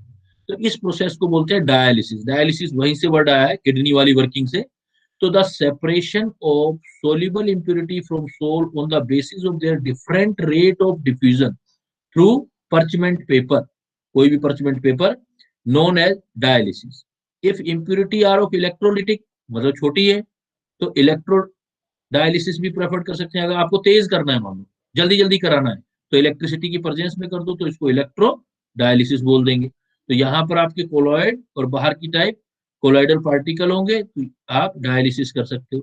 या एक स्पेशल टाइप का फिल्टर तैयार कर सकते हो। यहाँ कुछ भी नहीं है, मतलब जितनी केमिस्ट्री पढ़ी है उस चक्कर में कुछ भी नहीं है। Ultra filtration, ultra filtration. अगर बड़े नॉर्मल फिल्टर पेपर लेते हो तो बड़े पोर होते हैं, इसको किसी केमिकल में डिप कर दो, केमिकल में डिप कर दोगे तो इसके जो पोर्स होंगे बेटा वो छोटे हो जाएंगे, अल्ट्रा, अल्ट्रा का मतलब क्या होता है, छोटे हो जाएंगे। अब आप छोटे हो जाएंगे तो आप कोलाइडल सॉल्यूशन को पास कर देना, तो इलेक्ट्रोलाइट इंप्योरिटी दूर हो जाएगी और कोलाइडल पार्टिकल पास हो जाएगा। तो स्पेशली ऐसा कोई फिल्टर पेपर तैयार करते हैं तो उसको अल्ट्रा फिल्ट्रेशन बोलते हैं, that is known as ultra filtration. तो अल्ट्रा फिल्ट्रेशन का जो बनाने के लिए ये कई बार पूछते हैं कि जैसे जैसे फिल्टर पेपर को डिप करते हैं, जैसे इसमें किस में डिप करते हैं, ये केमिकल पूछा जाता है, कोलोइडियन, कोलोइडियन सॉल्यूशन। कोलोइडियन सॉल्यूशन क्या होता है, 4% nitrocellulose in alcohol and ether. तो इसमें क्या है, एल्कोहल और ईथर में ये नाइट्रोसेलुलोज मतलब ये कागज ही होता है, फिल्टर पेपर ही होता है। अगर 4% नाइट्रोसेलुलोज का सॉल्यूशन में एल्कोहल ईथर में अगर हम फिल्टर पेपर को पोर कर दें तो उसके साइज जो होते हैं वो पोर्स के छोटे हो जाते हैं और वो फिर इसको सेपरेट करने में, प्यूरिफाई करने में काम आता है। एक होता है अल्ट्रा सेंट्रीफ्यूगेशन, किसी छड़ी को लेकर के आप घुमाओ किसी लिक्विड के अंदर, जैसे आप कभी किसी ने छाछ बनते देखी है या दही बनते हुए देखा है, तो उसमें क्या होगा कि बड़े पार्टिकल एक साइड इकट्ठे हो जाएंगे, छोटे पार्टिकल एक साइड इकट्ठे हो जाएंगे, तो उसको हम अल्ट्रा सेंट्रीफ्यूगेशन बोलते हैं। ये टेक्निक जो होती है अल्ट्रा सेंट्रीफ्यूगेशन है। तो ये टेक्निकल टर्म आपको याद रखनी है कि अगर आप प्यूरिफाई करने जा रहे हैं और आपके पास इनसोल्यूबल इंप्योरिटी है तो फिर तो आप नॉर्मल फिल्टर पेपर से कर सकते हैं। अगर उसके अंदर सोल्यूबल इंप्योरिटी है तो फिर आप इन टेक्निक में से कोई कर सकते हो, है सारी फिल्टर पेपर वाली ही। इन टेक्निक में स्पेशल टाइप के फिल्टर पेपर हैं, जैसे डायलिसिस, इलेक्ट्रोडायलिसिस कर सकते हो या फिर अल्ट्रा फिल्ट्रेशन कर सकते हो कोलोडियन के थ्रू। 4% सेलुलोज नाइट्रेट को एथिनॉल एंड ईथर में डिप करके बना सकते हो, और या फिर अल्ट्रा सेंट्रीफ्यूगेशन कर सकते हो। क्लियर? प्यूरिफिकेशन में किसी को डाउट? क्लियर है। अल्टीमेटली मान लो आपने प्योर भी कर दिया कोलाइडल सॉल्यूशन, तो उसकी प्रॉपर्टी पढ़नी पड़ेगी कि उसके अंदर प्रॉपर्टीज क्या हो, क्या आपकी प्रॉपर्टीज हैं उसके अंदर, कौन कौन सी प्रॉपर्टीज रहती हैं उसके अंदर। देखो प्रॉपर्टीज में सिंपल सिंपल सी प्रॉपर्टीज है, नाम से ही पता लगता रहता है, बस रीडिंग लगाते ही आ जाती हैं। जैसे प्रॉपर्टीज ऑफ कोलाइडल सॉल्यूशन, जैसे फिजिकल प्रॉपर्टी, तो पहला पॉइंट ही मैंने बताया था फिजिकल प्रॉपर्टी के अंदर कि इनकी नेचर कभी भी होमोजीनियस नहीं होती। इस सॉल्यूशन हमेशा जब भी ये होगा ये किस टाइप का होगा, हेट्रोजीनियस, हेट्रोजीनियस होगा। और जब हम पर्चमेंट पेपर से पास करेंगे तो पर्चमेंट पेपर में ये इसका रेट डिफ्यूजन का बहुत स्लो होगा, मतलब पार नहीं कर पाएगा, नॉर्मल फिल्टर पेपर को पार कर जाएगा। ये पहले पॉइंट सारे पढ़े हमने। फिल्ट्रेबिलिटी, फिल्टर पेपर को ये पास कर जाएगा लेकिन पर्चमेंट पेपर को पार नहीं कर पाया था। विस्कोसिटी और सरफेस टेंशन अभी मैंने बताया, अगर आपका लायोफिलिक कोलॉइड है तो सरफेस टेंशन विस्कोसिटी में फर्क पड़ जाएगा, विस्कोसिटी बढ़ जाएगी, सरफेस टेंशन कम हो जाएगा। बट अगर लायोफोबिक है तो कोई ज्यादा फर्क इनके अंदर नहीं पड़ता। फिर आता है इसकी फिजिकल प्रॉपर्टी के बाद कोलिगेटिव प्रॉपर्टी। अब यहाँ क्या है कि छोटे पार्टिकल, मान लो 1000 छोटे पार्टिकल मिलके एक बड़ा पार्टिकल मतलब कोलॉइड बना रहे हैं, तो नंबर ऑफ पार्टिकल तो डाउन हो रहा है ना, छोटे पार्टिकल मिलके कोलॉइड पार्टिकल बना रहे हैं तो नंबर ऑफ पार्टिकल कम हो रहा है। और कोलॉइड पूरा सॉल्यूशन चैप्टर पढ़ा आपने, तो कोलिगेटिव प्रॉपर्टी किसको बोलते थे, जो नंबर ऑफ पार्टिकल पर डिपेंड करती थी। तो नंबर ऑफ पार्टिकल यहाँ कम हो रहे हैं, इसलिए कोलिगेटिव प्रॉपर्टी की वैल्यू कम होती है कोलाइडल सॉल्यूशन बनने में। कोलिगेटिव में क्योंकि ये कहाँ से बनता है, एग्रीगेशन से बनता है। 1000 ऑफ मोलिक्यूल जो होते हैं वो इकट्ठे होते हैं, तो इकट्ठे होके एक बड़ा पार्टिकल कोलाइड पार्टिकल बना देते हैं, कोलाइड वाला साइज ले लेते हैं।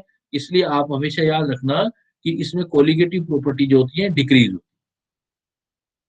है। थर्ड पॉइंट आता है ऑप्टिकल प्रॉपर्टी। ऑप्टिक को फिजिक्स में पढ़ा होगा आपने, ऑप्टिक्स का मतलब होता है लाइट बेटा, लाइट, लाइट से रिलेटेड ये प्रॉपर्टी है। ऑप्टिकल प्रॉपर्टी मतलब लाइट से रिलेटेड प्रॉपर्टी। लाइट को अगर कोलाइडल सॉल्यूशन पर डालें तो क्या होगा, इस इफेक्ट को टिंडेल इफेक्ट बोलते हैं। जब लाइट को कोलाइडल सॉल्यूशन से डालते हैं तो लाइट को डालने पर, जैसे मान लो हमारे पास सॉल्यूशन है, तो सॉल्यूशन देखो, आप वाटर लो, वाटर से आप क्या करो, जो है लाइट को पास करो, तो आपको लाइट पर कोई इफेक्ट नहीं दिखाई देगा।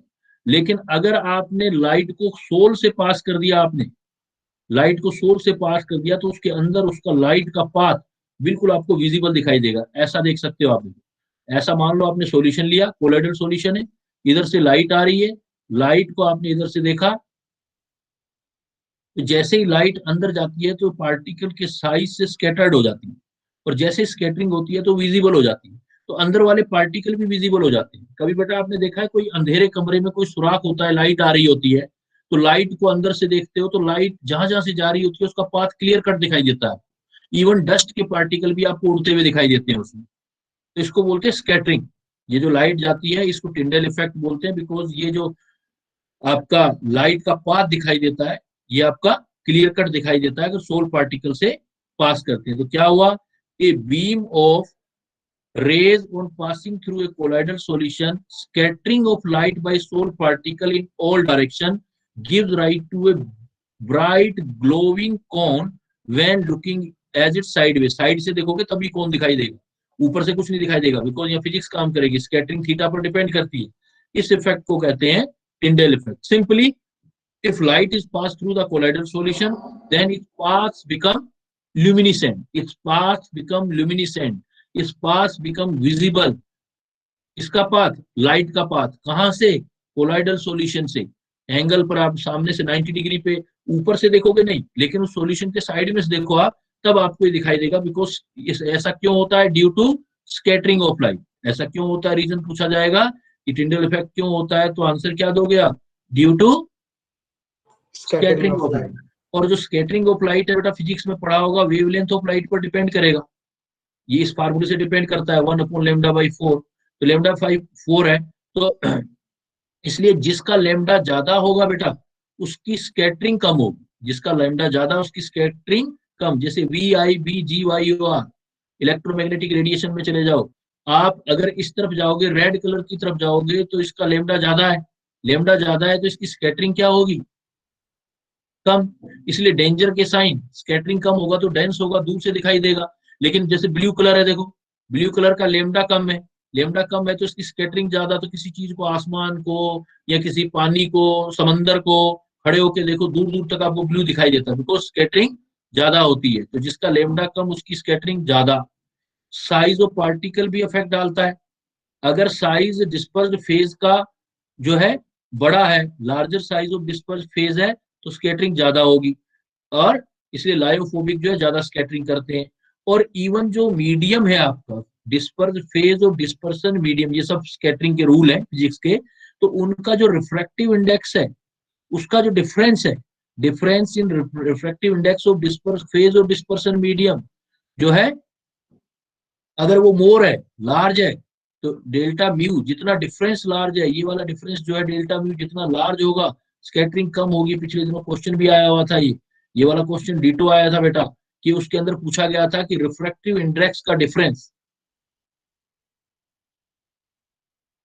डिफरेंस ऑफ, सेम डीटो उठ के आया था, एनसीईआरटी में लाइन दी हुई है बेटा, डिफरेंस ऑफ रिफ्रैक्टिव जो इंडिसीज होता है, रिफ्रैक्टिव इंडिसीज किसका, disperse phase and dispersion medium का जितना ज्यादा होगा, हाई होगा, उतना स्कैटरिंग मतलब टिंडल इफेक्ट क्लियर आएगा, उतना स्कैटरिंग ज्यादा होगा। और साइज जो है डिस्पर्स फेज और डिस्पर्सन मीडियम का, वो बराबर होना चाहिए, जितना बराबर होगा उतनी स्कैटरिंग ज्यादा होगी। Size of disperse phase and dispersion medium वो क्या होना चाहिए, size difference, difference in size, difference in size of disperse phase वो क्या होना चाहिए, वो कम होना चाहिए, लेस होना चाहिए, तो स्कैटरिंग ज्यादा होगी। तो साइज और लेमडा से बात समझे आप, कि स्कैटरिंग ज्यादा करनी है तो क्या होना चाहिए, जो पार्टिकल साइज किसका, साइज यहाँ पर लाइट का लेमडा, और पार्टिकल का साइज, ये मीडियम मत लिखो, डिस्पर्स फेज लिखो, disperse phase, difference in size of disperse phase and lambda of light. अगर जितने बराबर के होंगे आने वाली लाइट और जो पार्टिकल है कोलॉइड, जितना उनका साइज बराबर होगा उतना स्कैटरिंग ज्यादा होगा, वो स्कैटरिंग ज्यादा होगा। और जो डिस्पर्स फेज और डिस्पर्सन मीडियम है, उनका म्यू का वैल्यू में डिफरेंस जितना ज्यादा होगा उतना स्कैटरिंग ज्यादा होगा। तो लाइट किसी भी सॉल्यूशन से जब पास होती है तो ल्यूमिनेसेंट मतलब विजिबल पाथ शो करती है, that is known as Tyndall effect. This is the optical property because it is due to the scattering of light by dispersed phase particle। और स्कैटरिंग ज्यादा क्लियर करनी है तो आने वाली लाइट और साइज जो है डिस्पर्स फेज वो इक्वल होने चाहिए, और अंदर जो डिस्पर्स फेज और डिस्पर्सन मीडियम है उनका रिफ्रैक्टिव जो इंडिसीज होता है म्यू की वैल्यू है उसमें डिफरेंस ज्यादा होना चाहिए। Clear? Yes sir. Optical property, optical property के बाद देखो आपकी मैकेनिकल प्रॉपर्टी।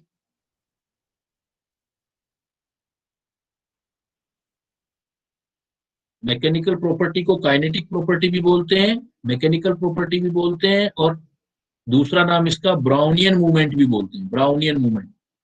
मैकेनिकल फोर्स से रिलेटेड है बेटा। तो कोलाइडल सॉल्यूशन के अंदर क्या होगा कि जो सॉल्वेंट के पार्टिकल बहुत छोटे हैं वो इधर उधर घूम रहे हैं, और कोलॉइड के पार्टिकल बड़े हैं वो भी इधर उधर घूम रहे हैं, तो इनकी आपस में टक्कर होती रहती है। और टक्कर होने से ऐसे लगता है कि कोलॉइड सॉल्वेंट के पार्टिकल ज्यादा हैं, उनसे टकरा टकरा के कभी इधर फुटबॉल की तरह, जैसे ग्राउंड के अंदर प्लेयर फुटबॉल खेल रहे होते हैं, इधर उधर घूम रहा होता है। तो इस टाइप की मूवमेंट को ब्राउन बोलते हैं, ब्राउनियन। ब्राउनियन एक साइंटिस्ट है, शायद बोटनिस्ट है, तो उन्होंने ब्राउनियन जो है उन्हीं के नाम पे इसका नाम ब्राउनियन मूवमेंट है। तो ये दे रखा ना English botanist, botanist Robert brown. Notice the irregular और chaotic motion of pollen grains. उन्होंने तो बोटनी में काम किया था, लेकिन सेम ऐसा मोशन यहाँ ऑब्जर्व हुआ कोलाइड पार्टिकल। कोलाइडल पार्टिकल कभी बैठते नहीं है। कभी आप देख लो, मैंने अभी एक एग्जांपल दिया था कि किसी अंधेरे कमरे में किसी सुराग से लाइट आ रही है, तो लाइट में आप डस्ट के पार्टिकल देखना, ऐसे ऐसे ऐसे ऐसे मूव करते हुए मिलेंगे आपको, रैंडमली मूव करते मिलेंगे ऐसे। तो इस मूवमेंट को ब्राउनियन मूवमेंट कहते हैं। तो ब्राउनियन मूवमेंट होता क्यों है, पॉइंट ये आता है कि एक तो स्मॉलर पार्टिकल जितना छोटा होगा वो मोर रैपिडली मूवमेंट करता रहेगा, और मूवमेंट जो है ये कोई वेवलेंथ वगैरह पे डिपेंड नहीं कर रहा, क्योंकि ये ऑप्टिकल प्रॉपर्टी नहीं है। ये डिपेंड कर किस पर रहा है, ये डिपेंड कर रहा है, डिपेंड अपॉन एक तो टेम्परेचर क्या है, और दूसरा एक्चुअली ये मूवमेंट क्या है। ये पॉइंट आपके काम का है सबसे ज्यादा। Movement is due to the bombardment of solvent और मीडियम पार्टिकल ओवर सोल्यूट और डिस्पर्स फेज। ओवर सोल्यूट और डिस्पर्स फेज, जो डिस्पर्स फेज के पार्टिकल हैं वो मीडियम के पार्टिकल से बार बार इधर उधर टकराते रहते हैं। दैट्स वाई ये पार्टिकल इधर उधर मूव करते रहते हैं, और ये रेस्पॉन्सिबल है इसकी स्टेबिलिटी के लिए। अगर ये टक्कर नहीं होती तो पार्टिकल एक जगह होता तो नीचे गिर जाता, और कोलाइडल पार्टिकल बन ही नहीं पाता कोलाइडल सॉल्यूशन। तो ये जो है किसको रिप्रेजेंट कर रहा है, स्टेबिलिटी, स्टेबिलिटी को रिप्रेजेंट कर रहा है, स्टेबिलिटी के लिए रेस्पॉन्सिबल है ये बात। तो काइनेटिक मतलब मूवमेंट से रिलेटेड प्रॉपर्टी है, इसको ब्राउनियन मोशन भी बोलते हैं। क्लियर? आपको बस याद क्या करना है, क्या होता है, क्यों होता है। ब्राउनियन मूवमेंट इरेगुलर या rapid zigzag motion of colloid particle. क्यों होता है? Due to the unequal bombardment of colloid particle with colloidal medium. Clear है? काइनेटिक प्रॉपर्टी और ब्राउनियन मोशन, को डाउट यू कैन आस्क।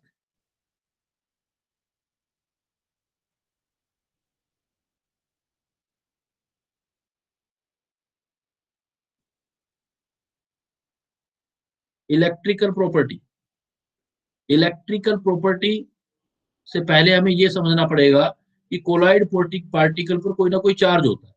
तो कोलाइड पार्टिकल पर या तो पॉजिटिव चार्ज होगा या नेगेटिव चार्ज होगा। अब इलेक्ट्रिसिटी पास करोगे, अगर पॉजिटिव पार्टिकल होगा तो नेगेटिव पार्टिकल की तरफ जाएगा, नेगेटिव पार्टिकल होगा तो पॉजिटिव पार्टिकल की तरफ जाएगा। तो इस टाइप का जो मूवमेंट होता है इलेक्ट्रिकल प्रॉपर्टी, या इसको इलेक्ट्रोफोरेसिस बोलते हैं, इलेक्ट्रोफोरेसिस। तो इलेक्ट्रोफोरेसिस का मतलब सिर्फ क्या है, इसका मतलब है migration of charge colloid toward opposite electrode,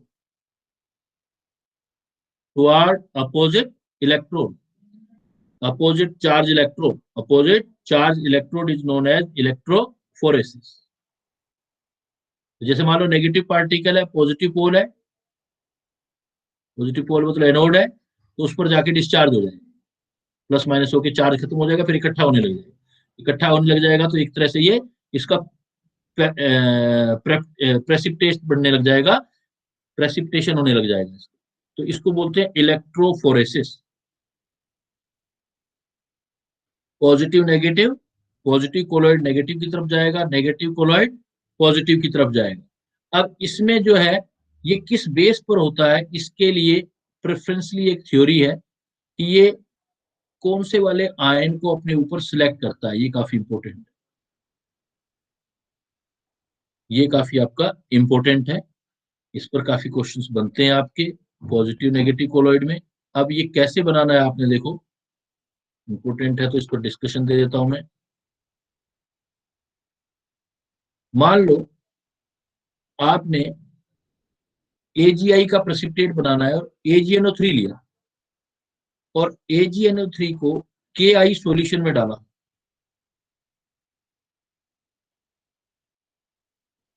potassium iodide, और पोटेशियम आयोडाइड को एक्सेस में लिया, तो जैसे ही AgNO3 AI के साथ जाएगा आपके यहां पर AgI का प्रेसिपिटेट बना देगा।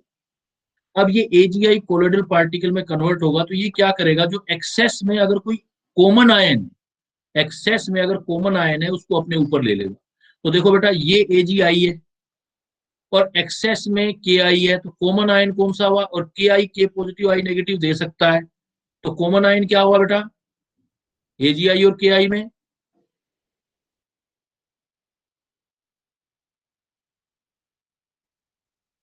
क्या क्या बोलोगे बेटा, कॉमन आयन किसको बोलोगे इसमें?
हाँ बेटा, AgNO3 को आपने KI में डिसोल्व किया, तो AgNO3 और KI की रिएक्शन से जो बनेगा वो AgI बनेगा। अब AgI में आपको क्या देखना है, जो ऊपर वाला पहले आपको ये चेक करना है एक्सेस में क्या है, तो AgI के बेटा एक्सेस में क्या है,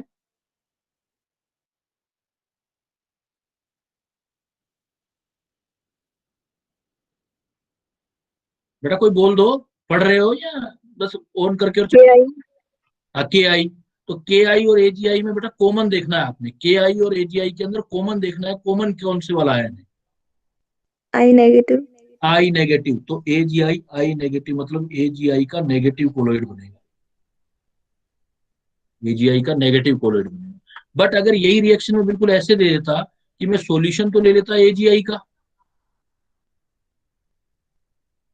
या सॉल्यूशन ले लेता AgI एक्सेस में, ये AgNO3 का, AgNO3 में एक्सेस में ले लेता और मैं ऊपर से KI डालता, इन दोनों की रिएक्शन से अगेन क्या बनना था, AgNO3 और KI रिएक्ट करके बनाना तो कि AgI ही है, फिर देखो AgI बना, लेकिन इस बार AgI और एक्सेस में कॉमन देखो क्या है, Ag पॉजिटिव। Ag पॉजिटिव मतलब पॉजिटिव कोलोइड बनेगा इस बार। तो डिपेंड करेगा आपको इंफॉर्मेशन क्या दे रहा है वो, किसमें क्या डालना है और उनमें एक्सेस क्या आ रहा है। तो AgNO3 को KI एक्सेस में डाल के अगर कोलोइड बनाओगे तो नेगेटिव कोलोइड बनेगा। अगर आपने उसी को रिवर्स कर दिया, KI को AgNO3 में डाल करके बना दिया, तो फिर पॉजिटिव कोलोइड बन जाएगा। इसको बोलते हैं selective adsorption, that is known as selective adsorption. जैसे देखो, अगर मैं फेरिक है, अभी आपने रिएक्शन किया था कि अगर हम फेरिक क्लोराइड को वाटर में डालें, तो वाटर अगर एक्सेस में है, देखो वाटर, अब वाटर कितना भी एक्सेस में हो आपका बनेगा क्या, फेरिक हाइड्रोक्साइड। ध्यान देना बेटा, अब फेरिक हाइड्रोक्साइड बना तो एक्सेस में कौन है, H2O। लेकिन ये OH नेगेटिव तो नहीं दे सकता ना ये, क्योंकि स्ट्रॉन्ग इलेक्ट्रोलाइट नहीं होता, ये क्या होता है, वीक इलेक्ट्रोलाइट। तो वीक इलेक्ट्रोलाइट H2O है, तो इसका मतलब अब मजबूरी है कि इस फेरिक हाइड्रोक्साइड को इनमें से जो चाहे लेस कॉमन है लेकिन कॉमन है वो वाला लेना पड़ेगा। इसलिए आप कहते हो जब भी फेरिक हाइड्रोक्साइड लो आप, या बाय डिफॉल्ट वाटर के अंदर लो, तो पॉजिटिव कोलोइड लेते हो। इसलिए फेरिक हाइड्रोक्साइड को आपने वाटर में डाल करके बनाया तो फेरिक हाइड्रोक्साइड पॉजिटिव कोलोइड होता है। लेकिन अगर आपने यही रिएक्शन देखो, फेरिक हाइड्रोक्साइड की बजाय फेरिक क्लोराइड को वाटर की बजाय NaOH एक्सेस में लेके बनाया, तो अगेन बनेगा तो फेरिक हाइड्रोक्साइड। अब कॉमन आयन देखो, फेरिक हाइड्रोक्साइड और एक्सेस में कॉमन मिल जाएगा हमें। भाई कॉमन तो ऊपर वाले में भी था, लेकिन ऊपर वाला वाटर जो है वो OH नेगेटिव नहीं दे रहा था, लेकिन यहाँ देखो यहाँ OH है, यहाँ भी OH है, और OH मिल जाएगा आपको। तो ये प्रेफरेंसली अपने ऊपर एब्जॉर्ब करेगा, OH नेगेटिव बनेगा। तो कैसा कोलोइड बनेगा ये? समझने वाली चीज यही थी, अभी तक तो रट्टा था। समझने वाली पहली चीज ये आई है कि आपको सिलेक्टिव एडजॉर्प्शन करना आता है नहीं करना आता, कि आप कौन से वाला कोलोइड बनाते हो। और इसको अगर कुछ नहीं दिया हुआ, आपको बनाना बनाना नहीं दे रखा है, तो फेरिक हाइड्रोक्साइड ये वाला कंसिडर करना। जो मेटल के हाइड्रोक्साइड है वो पॉजिटिव कोलोइड लेने, metal hydroxide generally in general कुछ नहीं दे रखा, तो मेटल हाइड्रोक्साइड क्योंकि वाटर में ही बनाने हैं आपने, तो वो पॉजिटिव लेने हैं आपने। और नॉन मेटल हाइड्रोक्साइड, मेटल के उधर ले लिए, तो नॉन मेटल के हाइड्रोक्साइड आपको लेने हो, नॉन मेटल के, या सिर्फ मेटल, नॉन मेटल, सिर्फ मेटल, या फिर जैसे आप क्या बोलते हो इसको, कोई भी आपके जो डस्ट पार्टिकल हैं, कार्बन पार्टिकल हैं, डस्ट कार्बन, इन सबको आपने नेगेटिव कोलोइड लेना इन जनरल। अगर कुछ नहीं दे रखा है तो ऊपर वाली थ्योरी लगाओगे, सिलेक्टिव एडजॉर्प्शन लगाओगे, तो उससे आपको पता लगेगा कि कोई पॉजिटिव पार्टिकल है या कोई नेगेटिव पार्टिकल है। तो जो भी पॉजिटिव पार्टिकल है वो नेगेटिव इलेक्ट्रोड की तरफ जाएगा, नेगेटिव पार्टिकल पॉजिटिव इलेक्ट्रोड की तरफ जाएगा। तो यहाँ पर एक्चुअली क्या है कि ये थ्योरी काम में यूज करते हैं कि हम क्या कहते हैं, जैसे फेरिक हाइड्रोक्साइड है, जैसे ये वाला पॉजिटिव कोलॉइड वाला जैसे ले लेते हैं ये, तो हम कहते हैं कि ये तो फेरिक हाइड्रोक्साइड है, ये फेरिक हाइड्रोक्साइड, इसके ऊपर सपोज Fe+3 आयन आके चिपक गए,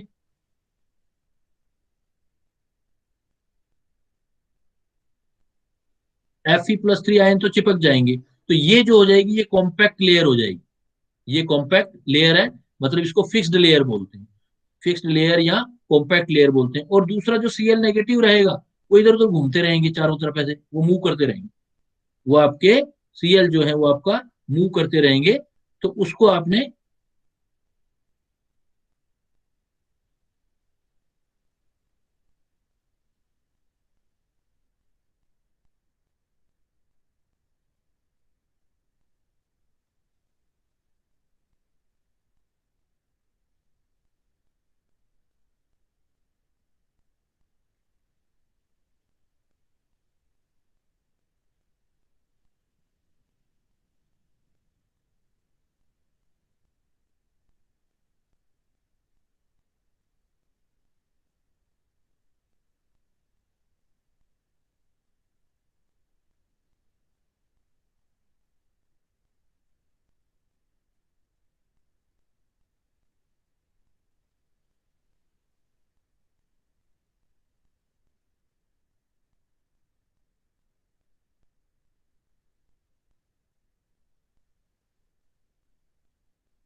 स्क्रीन आपको दो दो दिखाई दे रही है क्या?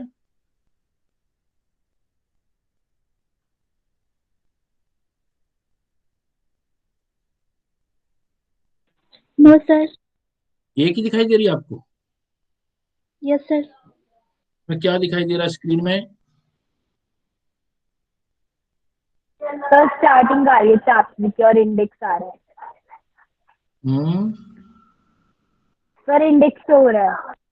इंडेक्स दिखा रहा है, मतलब ये सारा उड़ गया। चलो यहां तक तो हमने कर लिया था ना।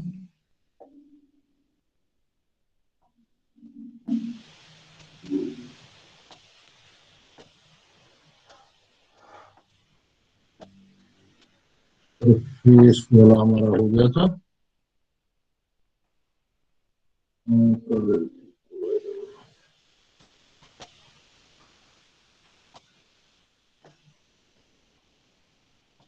तो उसमें एक लेयर तो हमारी फिक्स हो गई थी, और एक लेयर फिक्स होगी, दूसरी उसके चारों तरफ घूम रही थी।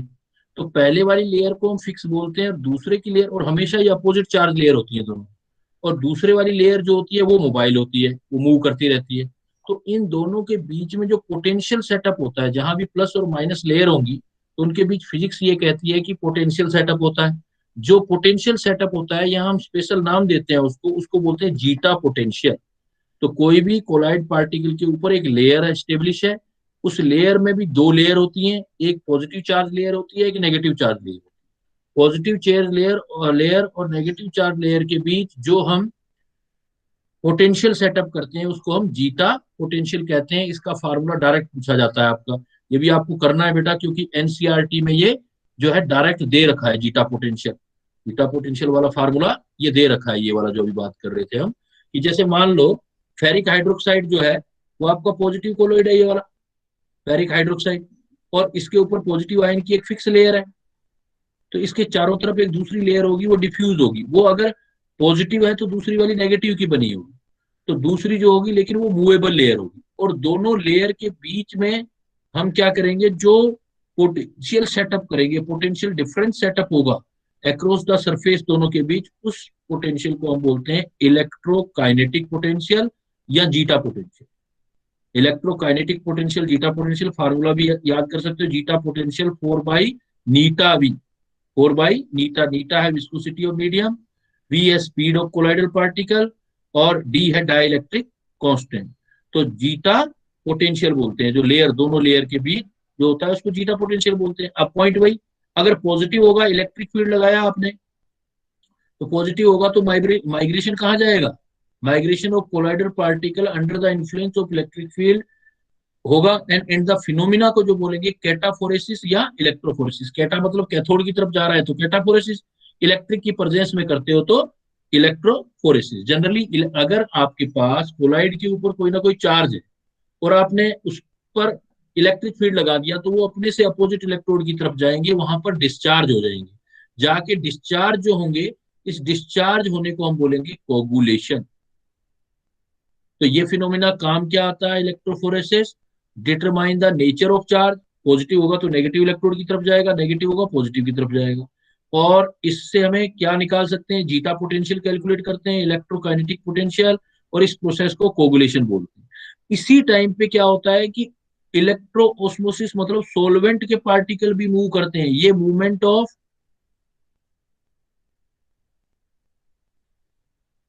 पार्टिकल ऑफ डिस्पर्सन मीडियम है बेटा, movement of particle of dispersion medium in electric field. अगर डिस्पर्सन मीडियम में इलेक्ट्रिक फील्ड का पार्टिकल मूव करता है तो उसको ऑस्मोसिस बोलते हैं, सॉल्वेंट मूव कर रहा है। और सोल्यूट मूव करता है तो वो भी हमने देखा इलेक्ट्रोफोरेसिस करते हैं। तो यहाँ ये सबसे इंपॉर्टेंट पॉइंट जो आता है वो आता है आपका कोगुलेशन। इसका मतलब, कोगुलेशन का मतलब है कि अगर कोई भी आपका जो चार्ज है कोलाइड पार्टिकल पर, उस चार्ज को खत्म कर दो तो कोगुलेशन हो जाएगा बेटा। तो कोगुलेशन क्या होता है, कोगुलेशन का मतलब होता है कि हम उसको, जो कोलाइडल पार्टिकल है उसकी चार्ज को खत्म कर दें, और वो चार्ज नहीं होगा तो वो नीचे बैठ जाएंगे। तो removal of charge from sol particle will bring closer to each other and they start to aggregate, known as flocculation और coagulation और precipitation, बहुत सारे नाम। तो ये कोगुलेशन कर किस किस से सकते हैं, देखो जनरल मेथड, गर्म कर दो तो हो जाएगा, ठंडा कर दो तो हो जाएगा। एग्जांपल है देखो, कोगुलेशन ऑफ बटर, बटर को गर्म कर दो कोगुलेट हो जाएगा। और मिल्क है, मिल्क का कोगुलेशन जो है ऊपर आके ठंडा करने पर ऊपर तैरने लग जाता है, कूलिंग। लाइट में रख दो, मैकेनिकल एजिटेशन, या परसिस बार बार उसको क्या फेंट लो तो हो जाएगा। तो ये तो है केयर कोगुलेशन, लेकिन मेन इंपॉर्टेंट ये है जैसे कैटाफोरेसिस। अभी मैंने बोला कैटाफोरेसिस, मान लो आपके पास नेगेटिव पार्टिकल है, sol particle during migration toward opposite electrode under cataphoresis get adhered, मतलब इकट्ठा हो जाएगा adhered there and loss their charge. जो अभी किया आपने कोगुलेशन, आप कैटाफोरेसिस की बजाय आप इलेक्ट्रोफोरेसिस वर्ड भी लिख सकते हो।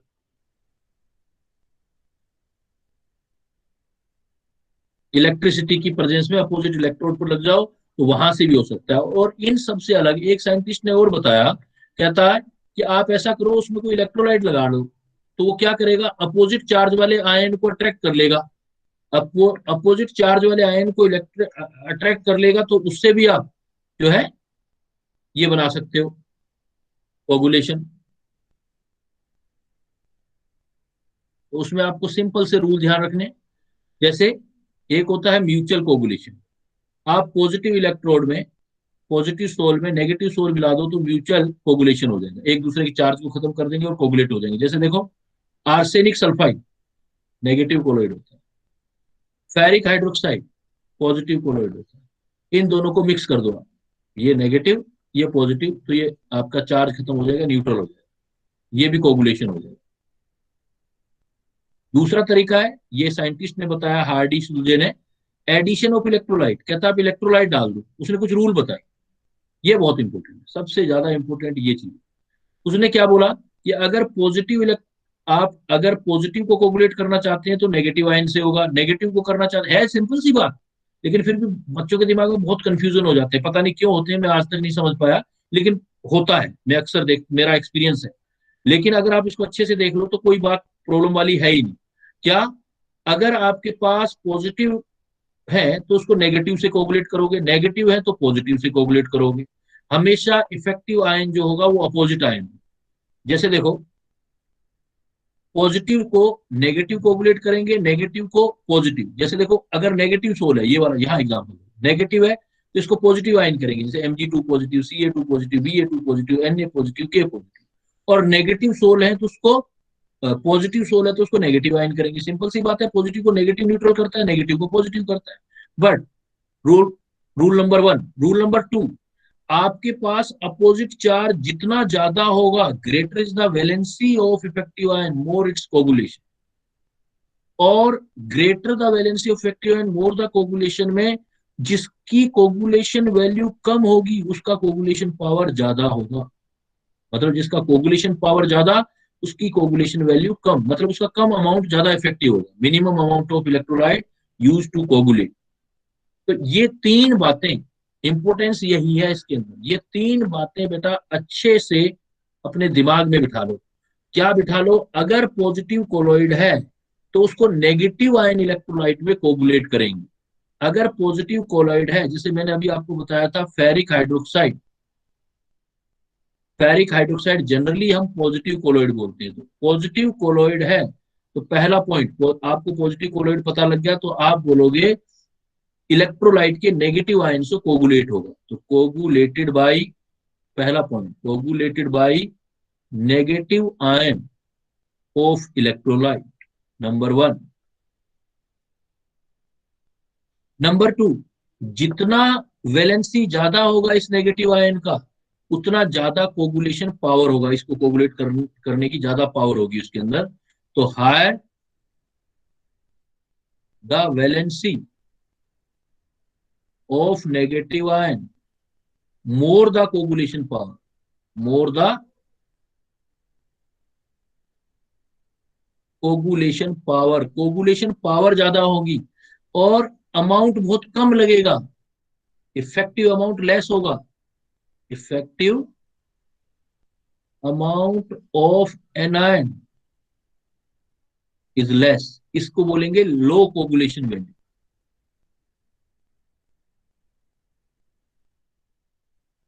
लो कोगुलेशन वैल्यू, ऐसे सीक्वेंस चलना बेटा। जैसे मान लो पॉजिटिव कोलोइड को कोगुलेट करना है तो पहले सोचोगे नेगेटिव आयन से करेंगे, और वो नेगेटिव आयन जिसकी वैलेंसी ज्यादा होगी वो ज्यादा कोगुलेशन पावर रखेगा, मतलब उसका अमाउंट कम लगेगा, कोगुलेशन वैल्यू कम लगेगी। मतलब कोगुलेशन पावर और वैलेंसी तो डायरेक्टली प्रोपोर्शनल हो गए, जितना वैलेंसी और कोगुलेशन पावर ज्यादा होगा उतना कोगुलेशन वैल्यू कम जाएगा। ऐसे ही सेम बिल्कुल नेगेटिव कोलॉइड के लिए करोगे। अगर हमारे पास नेगेटिव कोलॉइड है तो जैसे नेगेटिव कोलॉइड है तो नेगेटिव कोलॉइड को पॉजिटिव आयन करेंगे, और पॉजिटिव आयन में जिसकी वैलेंसी ज्यादा होगी वो ज्यादा करेगा, उसकी कोगुलेशन पावर ज्यादा होगी और कोगुलेशन वैल्यू कम आएगी। तो जब भी आपको डिफाइन, इसमें क्या है कि वैसे तो मेडिकल में मैंने नहीं रिपोर्ट किया कि कभी न्यूमेरिकल आते हैं, लेकिन फिर भी अगर आपको कोगुलेशन वैल्यू कैलकुलेशन आ जाए तो ये फार्मूला याद कर लेना बेटा, CV कैलकुलेशन। अगर ये कैलकुलेशन आ जाए तो ये होता है हमारे पास रिक्वायर्ड मिन, आपने जैसे आपने मोलरिटी निकाली थी ना बिल्कुल वैसे निकालोगे कोगुलेशन वैल्यू, बट फर्क इतना है वो मोल रखते थे या मिली मोल रख देना,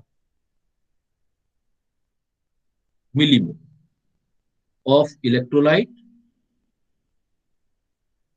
डिवाइडेड बाय सब वॉल्यूम ऑफ सॉल्यूशन, जो भी कोलाइडल सॉल्यूशन है, इन लीटर रख देना, कोगुलेशन वैल्यू आ जाए, ये आपका कोगुलेशन वैल्यू आ जाएगा। तो कोगुलेशन वैल्यू जो भी जिस टाइप का भी कोगुलेट है उसको अपोजिट इलेक्ट्रोड जो है वो कोगुलेट करेंगे, उन पर जितनी वैलेंसी ज्यादा होगी, अपोजिट चार्ज की ज्यादा पावर होगी और उसका कोगुलेशन वैल्यू मतलब अमाउंट कम लगेगा, ज्यादा इफेक्टिव होगा अमाउंट। अब होता है लास्ट पॉइंट, ये होता है कि प्रोटेक्शन ऑफ कोलॉइड। अगर मान लो कोगुलेशन से बचाना है आपको तो उसको बोलते हैं protection, protection of colloid.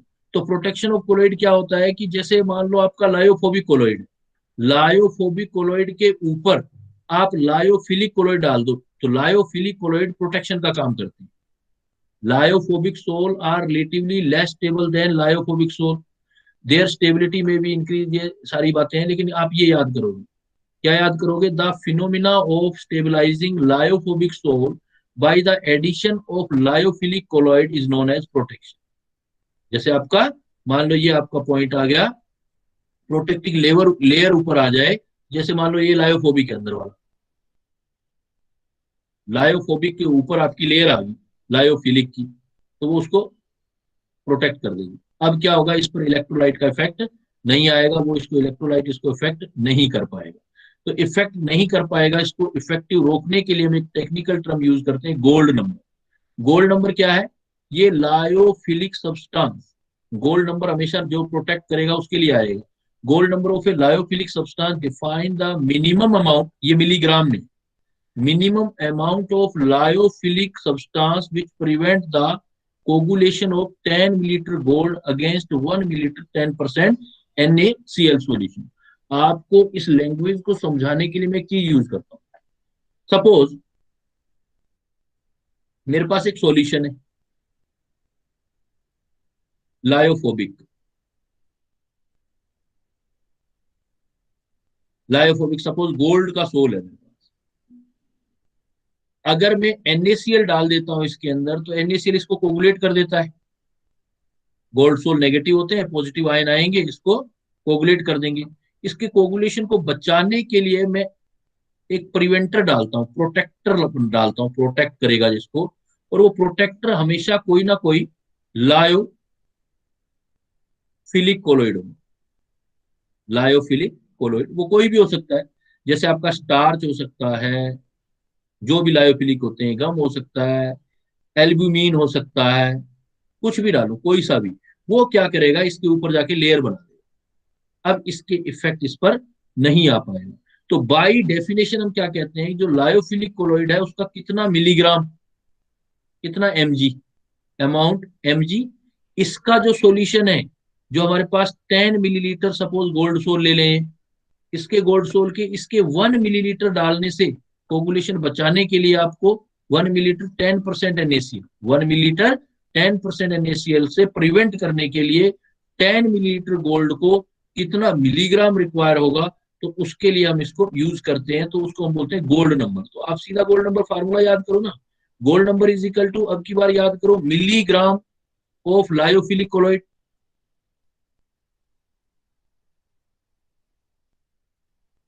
Into volume of solution, लेकिन मिलीलीटर में, into 10।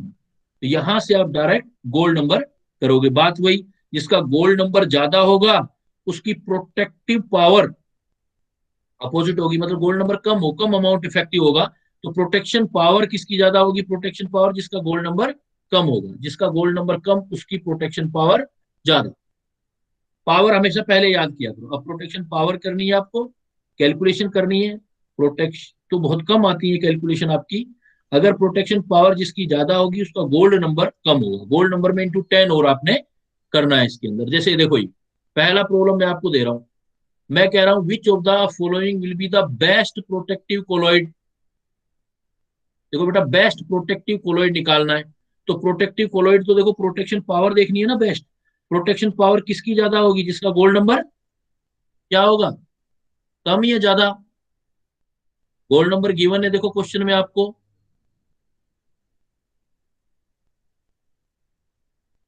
First gold number given है देखो। पहला जिलेटिन का गोल्ड नंबर है 0.005, गम अरेबिक का 0.15, स्टार्च का गोल्ड नंबर 25, हीमोग्लोबिन का 0.03। तो आपका बेस्ट प्रोटेक्टिव कोलॉइड कौन सा होगा? यहां से करोगे बेटा। बेस्ट प्रोटेक्टिव कोलॉइड कौन सा होगा?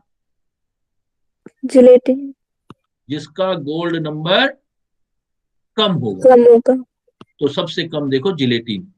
बहुत इजी है। मैं वही कह रहा था कि पता नहीं क्यों बच्चे गलत करते हैं इसको। मुझे तो आज तक समझ नहीं आई कि ऐसा क्या डिफिकल्टी आ जाती है। वो सिर्फ बात ढंग से नहीं सुनते। मुझे यही लगता है वो जल्दबाजी में करते हैं, बात पूरी सुनते नहीं है और वहां से गड़बड़ कर देते हैं। जैसे देखो ये वाला क्वेश्चन,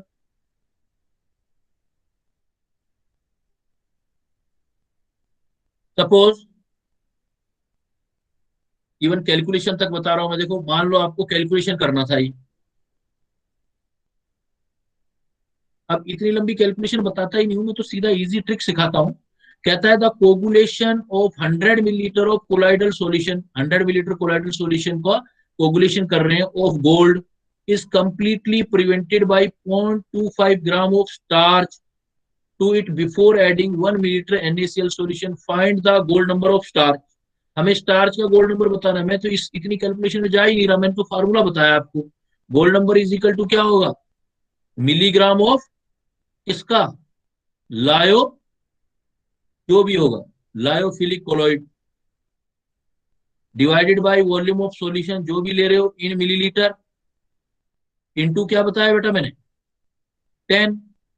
कैलकुलेशन ही खत्म कर रहा हूं एक फार्मूला बना करके आप लोगों की, मेडिकल में स्पेशली। तो milligram of lyophilic gold number मुझे चाहिए। तो देखो coagulation of 100 millilitre of colloidal solution, volume मिल गया मुझे 100 मिलीलीटर सॉल्यूशन। और प्रिवेंट किससे करना है? स्टार्च से, क्योंकि स्टार्च है ना हमारा तो लायोफिलिक कोलॉइड। तो उसका देखो क्या दे रखा है? 0.25 ग्राम। तो बस यही तो करूंगा, gold number is equal to 0.25 gram है। ग्राम को मिलीग्राम में करना है, तो 1 ग्राम में कितने मिलीग्राम होते हैं? ये चेंज करना था मुझे, इतनी कैलकुलेशन जरूर लगानी थी। ग्राम को मिलीग्राम में करना है, तो 0.25 into 1000 milligram divided by volume of solution, दे रखा है वॉल्यूम सॉल्यूशन 100 मिलीलीटर, इंटू दे रखा है 10। तो ये 2 जीरो और ले लेते हैं, ये 10 और ये 0 कैंसिल हो गया। गोल्ड नंबर कितना आ गया? 25। ये रहा gold number of stars. Lyophilic protector होते हैं, उनका गोल्ड नंबर निकाला जाता है लायोफिलिक का, नीचे वॉल्यूम दिया जाता है लायोफोबिक का इंटू 10। लेकिन लायोफिलिक लेने आपको मिलीग्राम में, अगर गोल्ड नंबर निकालना है, प्रोटेक्टिव निकालना है। अगर आपको कोगुलेशन निकालना है, तो कोगुलेशन में देखो क्या फार्मूला दिया था, इधर देखो। अगर मान लो कोगुलेशन निकालना है, for the coagulation of 100 millilitre of arsenic sulphide solution 5 millilitre of 1 molar NaCl is required, what is the coagulation value? तो अब कोगुलेशन वैल्यू वाले फार्मूले में जाओ। उसमें मैंने बस ये जरूर ध्यान रखना, उसमें मैंने मिली मोल बताए थे, milli mole of electrolyte divided by volume of solution in litre बताया था आपको।